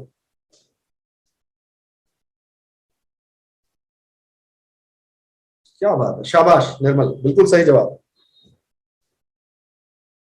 ये तो पढ़े हुए हो, बहुत ही आसान सी बात है। आप सब जानते ही हैं कि सॉइल से पौधे की तरफ पानी इसीलिए बढ़ता है क्योंकि पौधे के अंदर सॉल्ट का कंसंट्रेशन ज्यादा होता है, वही ग्रेडियंट तैयार करता है, तो यहां से पानी पौधा खींच ले जाता है। ठीक, वन ऑफ द रीजंस। अगर यहां का ही कंसंट्रेशन बाहर का ज्यादा हो जाएगा तो पानी मूव नहीं करेगा, फिर ऑस्मोसिस जो है, रूट की जो मैकेनिज्म है वो फेल हो जाएगी। समझ गए बात? आप समझे? अगर हम बहुत कठिन कठिन शब्द ना भी इस्तेमाल करें तो भी आप समझ गए ना कि यहां की तुलना में पानी की प्योरिटी यहां ज्यादा हो और रूट के अंदर प्योरिटी कम हो। समझो बात को, प्योरिटी बोल देता हूं मैं, अभी कंफ्यूज ना होना, प्योरिटी बोल के समझा रहा हूं। ये रूट है मान लो, ठीक है, रूट है। बाहर पानी ज्यादा प्योर हो प्लस प्लस और अंदर इम्प्योर हो माइनस, तब इधर से इधर जाएगा ना पानी। ठीक, अगर यहू इम्प्योर हो गए, दोनों बराबर हो गए, तो पानी मूव क्यों करेगा इधर से उधर? नहीं करेगा। ठीक है, तो कंसंट्रेशन कह लो। हाँ ठीक, ये सब तो जानना चाहिए आपको, वैसे भी ये बताने का समय हमारे पास नहीं है भाई, और ना जरूरत पड़नी चाहिए। खैर, तो ये बात समझ गए। लेकिन अगर एक्सट्रीम हो, वही जो बात है, अगर एक्सट्रीम हो जाए, इसको कॉम्पेंसेट करने भर का जो हम सोच रहे थे प्रेसिपिटेशन वो ना हो, और पानी डालो और सब उड़ के स्वाहा, पानी डालो सब उड़ के स्वाहा, इस तरह का इवेपो ट्रांसपिरेशन हो, डोमिनेंट इंटेंस इवेपो ट्रांसपिरेशन अगर होता है, एक्सट्रीम सिचुएशंस होती हैं, तब क्या होगा? तब आप समझ सकते हैं कि इस लेयर में क्या होगा। फिर जो सॉल्ट यहां जमा हो रहे थे वो ऊपर की तरफ चले जाएंगे कि नहीं चले जाएंगे?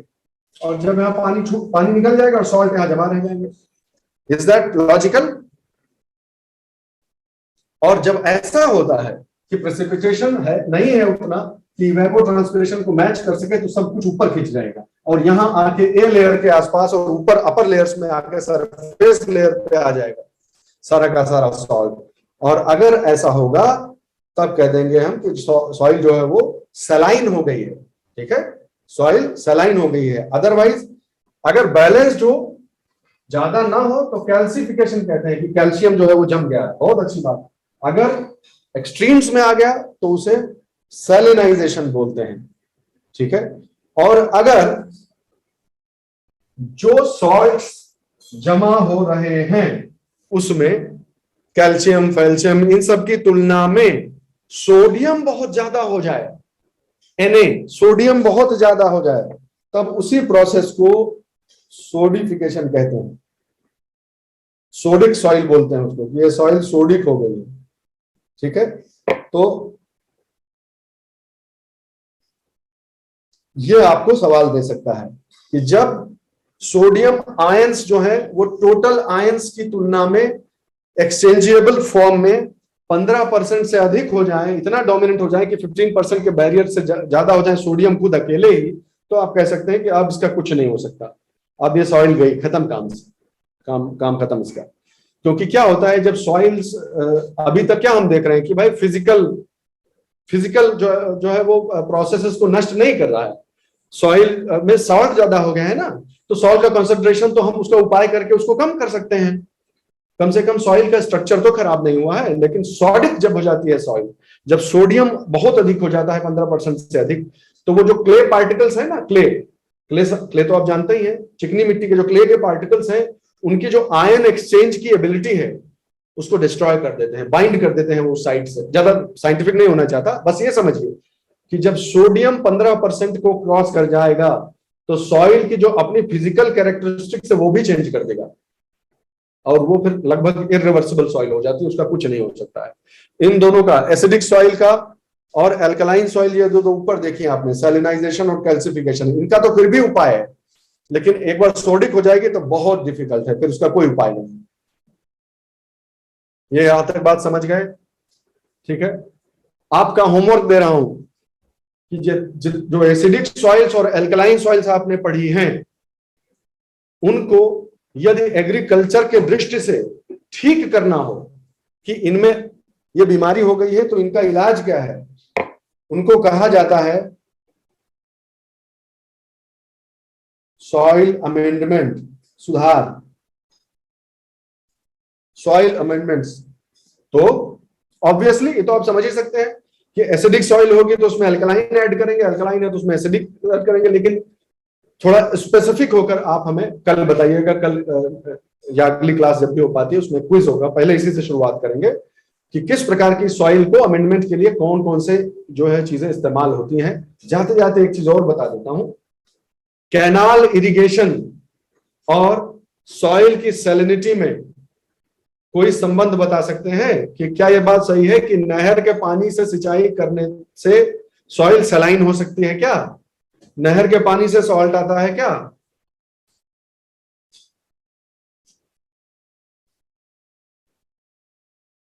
मेरा क्वेश्चन, प्रिसाइज क्वेश्चन अब ये है, पहले तो जो भी था, क्या नहर का पानी अपने साथ सॉल्ट लाता है मिट्टी में ऐड करने को? बस इतने का जवाब, यस और नो।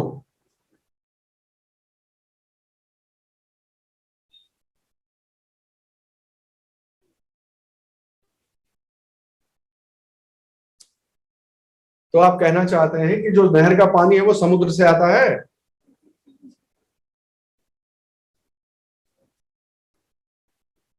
ले तो हाँ, दोनों जन के बात आपस में कट गवा ना। एक तरफ कह रहे हो कि यस सर, एक तरफ कह रहे हो नो सर। तो फिर नहर के पानी से क्या सॉइल सलाइन हो सकती है? नेक्स्ट क्वेश्चन, इसका जवाब।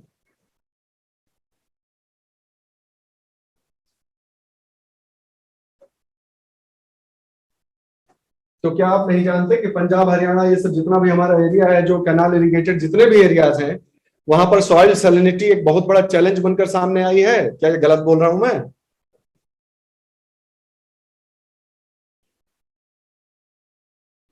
तो आज जो भी कुछ पढ़ा है आपने, क्या आप उसके आधार पर एक्सप्लेन नहीं कर सकते कि नहर के पानी से, हालांकि उस वो खुद सॉल्ट नहीं भी लाए तो भी सॉइल सलाइन हो सकती है, क्यों?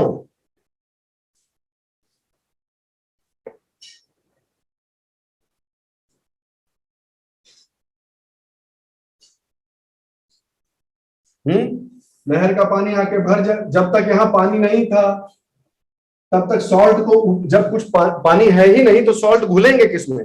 और घुलेंगे नहीं तो जहां वहीं पड़े रहेंगे कि नहीं पड़े रहेंगे? अगर आपने, जहां पर इवेपो ट्रांसपिरेशन खूब तेज हो रहा है वहां पर नहर से आप पानी सप्लाई किए दे रहे हैं, तो नहर से अगर पानी सप्लाई करेंगे आप एक्स्ट्रा, तो वो पानी आके इसमें सॉल्ट को घोल लेगा अपने में। जब इसमें सीज जाएगा तो सॉल्ट में जो है घोल लेगा, और फिर इवेपो ट्रांसपिरेशन से वो पानी जो है कैपिलरी एक्शन के द्वारा सॉल्ट को ऊपर ले आएगा कि नहीं ले आएगा? तो जब भी आवश्यकता से अधिक अननेसेसरी इरिगेशन आप करेंगे तो उसका, और अगर ऐसे इलाके में कर रहे हैं जहां इवेपो ट्रांसपिरेशन ज्यादा है तो सॉइल सैलिनिटी बढ़ जाएगी। क्या इस बात से सहमत? तो सहमत है तो आज के लेक्चर को रिवाइज कर लीजिएगा, और मैं आपको पीडीएफ दे देता हूं आज ही। और दूसरी चीज कि अपना होमवर्क जरूर कर लीजिएगा, सॉइल अमेंडमेंट्स क्या होते हैं और वो कैसे काम करते हैं। चलिए, जय हिंद, थैंक यू।